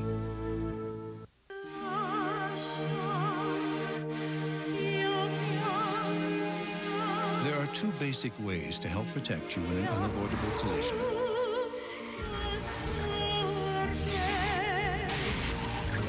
Attempt to insulate you from the unavoidable collision, or try to redefine the word unavoidable. Test drive the BMW 5 Series today. Sports Center head Kobe Bryant owned the 4th quarter against the Spurs. Mike Mussina owns the Twins. No more is our Sunday conversation. Chris Berman stops by with his top 10 plays of the week. Now back to you, John. Thanks, Dan. We'll be tuned in. Part of the Sunday conversation with Nomar Garcia-Parra on SportsCenter still to come. Let's take a listen. He's also a guy that could They can make you laugh, and even in the toughest situation, when you really don't feel like laughing, when you don't feel, you know, you're having that tough day out there that everybody's going to have, and it's going to find some way to probably make you smile, and you're like, and you want to kill them, but you're like, you start laughing instead. Yeah, it does take the edge off. Nomar, part of the Sunday night conversation on SportsCenter that he did with Roy Firestone, and of course he was talking about his new manager, Grady Little. Grady, who's by all accounts got an excellent sense of humor. His son Woo Kim, 24-year-old right-hander from Incheon, South Korea, lives in the offseason now in Seoul, South Korea. Helped the Korean junior national team 2 World Baseball Championships as a youth, and was the youngest player ever to represent Korea in the Olympic Games. He was in the 1996 Summer Olympics when he was 18. John Olerud, who struck out 3 straight times against Pedro Martinez. Loops one, and that's in front of Ricky. Now, a few years back, I think Ricky would have got that one. You know, that's a sign of a good hitter right there. I mean, he is having an off night against a great pitcher like Pedro, struck out 3 times, and then he turns around and gets a base hit. 1 for 4 doesn't look too bad. He fights this off, off the handle. Fastball up and in, and he just fights it off, but he flares it to left field and in front of Ricky for a base hit. Now Carlos Guillen, he is 0 for 3. Going inside. With a win tonight, the Red Sox are leading 10-1. Their road record will go to 17-4, which is pretty remarkable. Well, that tells you maybe they're not built for Fenway Park anymore. 8-5 at Fenway. And that's a foul out of play off the third base side. Now, this Lou Merlone, by the way, is now at second base, replacing Ray Sanchez over there. But how about this? The Seattle Mariners road record, 14-2. The Mariners here at home, with a loss tonight, will be 12-9 at home, but 14-2 on the road. I mean, last week they went to Yankee Stadium and swept the Yankees there. The Yankees won 2 out of 3 from them here. There's Freddie Garcia, their ace right-hander. And although they're getting clobbered here tonight, 10-1 Boston, they won the first 2 games of this series, and they won the first 2 games even though Freddie Garcia didn't pitch, Jamie Moyer didn't pitch. Their top 2 pitchers, neither one pitched. One with Joel Pinheiro and with John Halama the first 2 games. 116 wins last year, and they have virtually the same record, almost the same record right now after this many games as they had last year. Yeah, they were 1 game behind.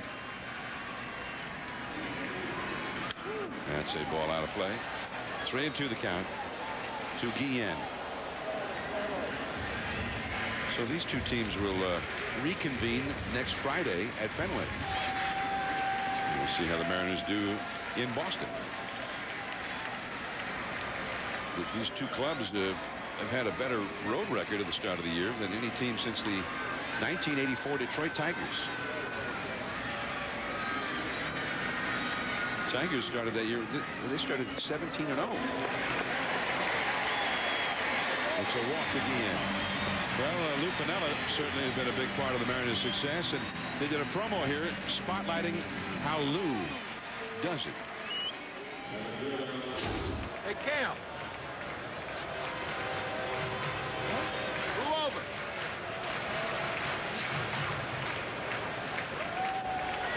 All right, that's good. You got it, Skip.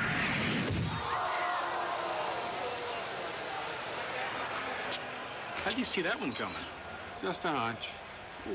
Mariners baseball, Sodo Mojo. Woo. Nice call, Lou. It's just a hunch. Those are unbelievable ads that they have. Yeah, just a hunch. And Lou's not a bad actor either. No. Tony Cloninger goes out to the mound now. Well, the Mariner Moose is here tonight.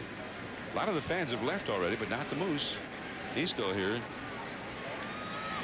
So Cloninger out to talk to Sun Woo Kim, with Olerud at second, Guillen at first, and Mike Cameron coming up. Cameron hit 4 homers in a game. He's only the 13th man in history to do that. He's only the 5th to do it in 4 consecutive at-bats. And there are 17 members of the 500 home run club. Now, you know how many of those guys have hit 4 homers in the same game? Well, I know Mays did. Yeah, Mays and Schmidt did it. Yeah, Schmidt did it in Chicago. And that's it. In the right center. Into the alleyway. That will go to the wall. Olerud will score. Guillen behind him. Streaking for third is Cameron, and he's got a stand-up triple.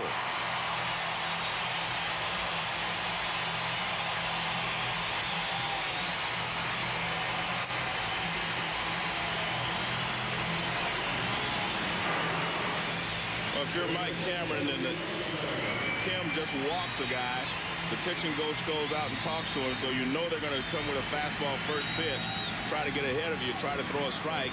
So he takes it and he hammers it in the right center field. And he drives in a couple of runs. Gives Cameron 22 RBIs this year, his 3rd triple. Still nobody out. It is 10-3 Red Sox. Desi Relaford is up now. Infield back. Relaford, he looks at a called strike. Relaford is 0 for 3. Relaford had his best year last year with the Mets. He hit over 300. He played a lot of different positions. They traded him to the Giants in the Shinjo trade. The Giants turned around and traded him here to Seattle to get David Bell. He played third base for the Mariners last year. The Mariners had to acquire Jeff Cirillo to play third base. Cirillo got hit on the right elbow with a pitch on Wednesday. Which has plagued him a little bit. Brett Boone did not start tonight's game. Boone, you know what the last time was that he got a night off? The last August on a Sunday night in Cleveland. I think it was the day of the Hall of Fame induction because you weren't there. Right, that 14 whatever game. Well, it was 14-2 at one point. Yeah. Seattle ahead, and then they lost the game. There's Jeff Cirillo in the dugout. 1-2 to Relaford. Nobody out. Runner at third. Tries a curveball. This Kim misses high with it. 2-2. Right after the game, Sports Center. They're standing by. But that's the last time Boone got the day off. And it was an historic occasion. The Mariners blew a 14-2 lead and won and lost the game to Cleveland. It's too long. 3-2. I'm not, bringing that up as the history will repeat it. It occurred to me that that was actually the case, though. John Anderson and Dan Patrick standing by in the studios with Sports Center. Relaford 0 for 3, trying to get Cameron home from third. And they foul back out of play. Tomorrow night, Curt Schilling and the Arizona Diamondbacks will be in Pittsburgh on Monday Night Baseball on ESPN 2.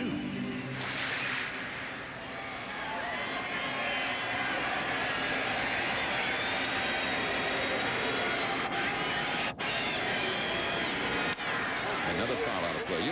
The Pirates have been tougher on Johnson and Schilling both, maybe than any other team the last 2 years. They're the one team that beat them both. Well, not the one team, but they did beat them both in a weekend last year in Pittsburgh. And they beat Randy Johnson a week or so ago in Arizona. 3-2 the count. Trying to get the run home. Red Sox are not too concerned about it at this point. Maloney throws out Relaford as Cameron comes in to score. 3 runs are in. It is 10-4 Red Sox. Relaford gets an RBI. Pedro Martinez, the big story of the night. 8 strong innings Struck out McLemore early on with a changeup. Sierra blew him away with a fastball. Blew away Ichiro with a fastball. And that set the tone for the night. 12 strikeouts in 8 innings. Only 4 hits allowed. Ben Davis swinging at a changeup here from Kim. And so, Joe, what your assessment of Pedro? I mean, as good as ever? Well, I mean, I thought he threw the ball exceptionally well. And he was really smart in that he didn't throw every pitch 95 miles an hour. He threw some at 88, 90, and then when he needed it, he reached back and got a little more. And I thought that was excellent pitching. Pedro lowered his earned run average down to 3.09. And against the Mariners, with a win, he would now be 9-0 with a 0.91 ERA against them. Well, his earned run average raised a little bit against the Mariners, even though he only gave up the 1 run. It was 0.89, now it's 0.91. 2 down, and Luis Ugueto will come up. And how about this? He's 5-0 in this ballpark. Well, this is supposed to be a pitcher's ballpark, and he is definitely a pitcher.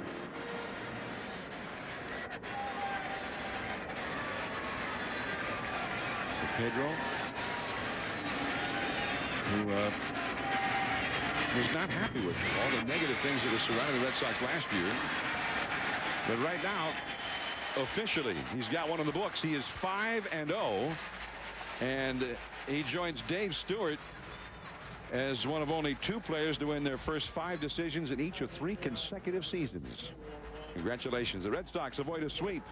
They are now 25-9. We'll see you next Sunday in Houston. John Miller for Joe Morgan. Stay tuned. SportsCenter is next. This has been a presentation of ESPN, the worldwide leader in sports.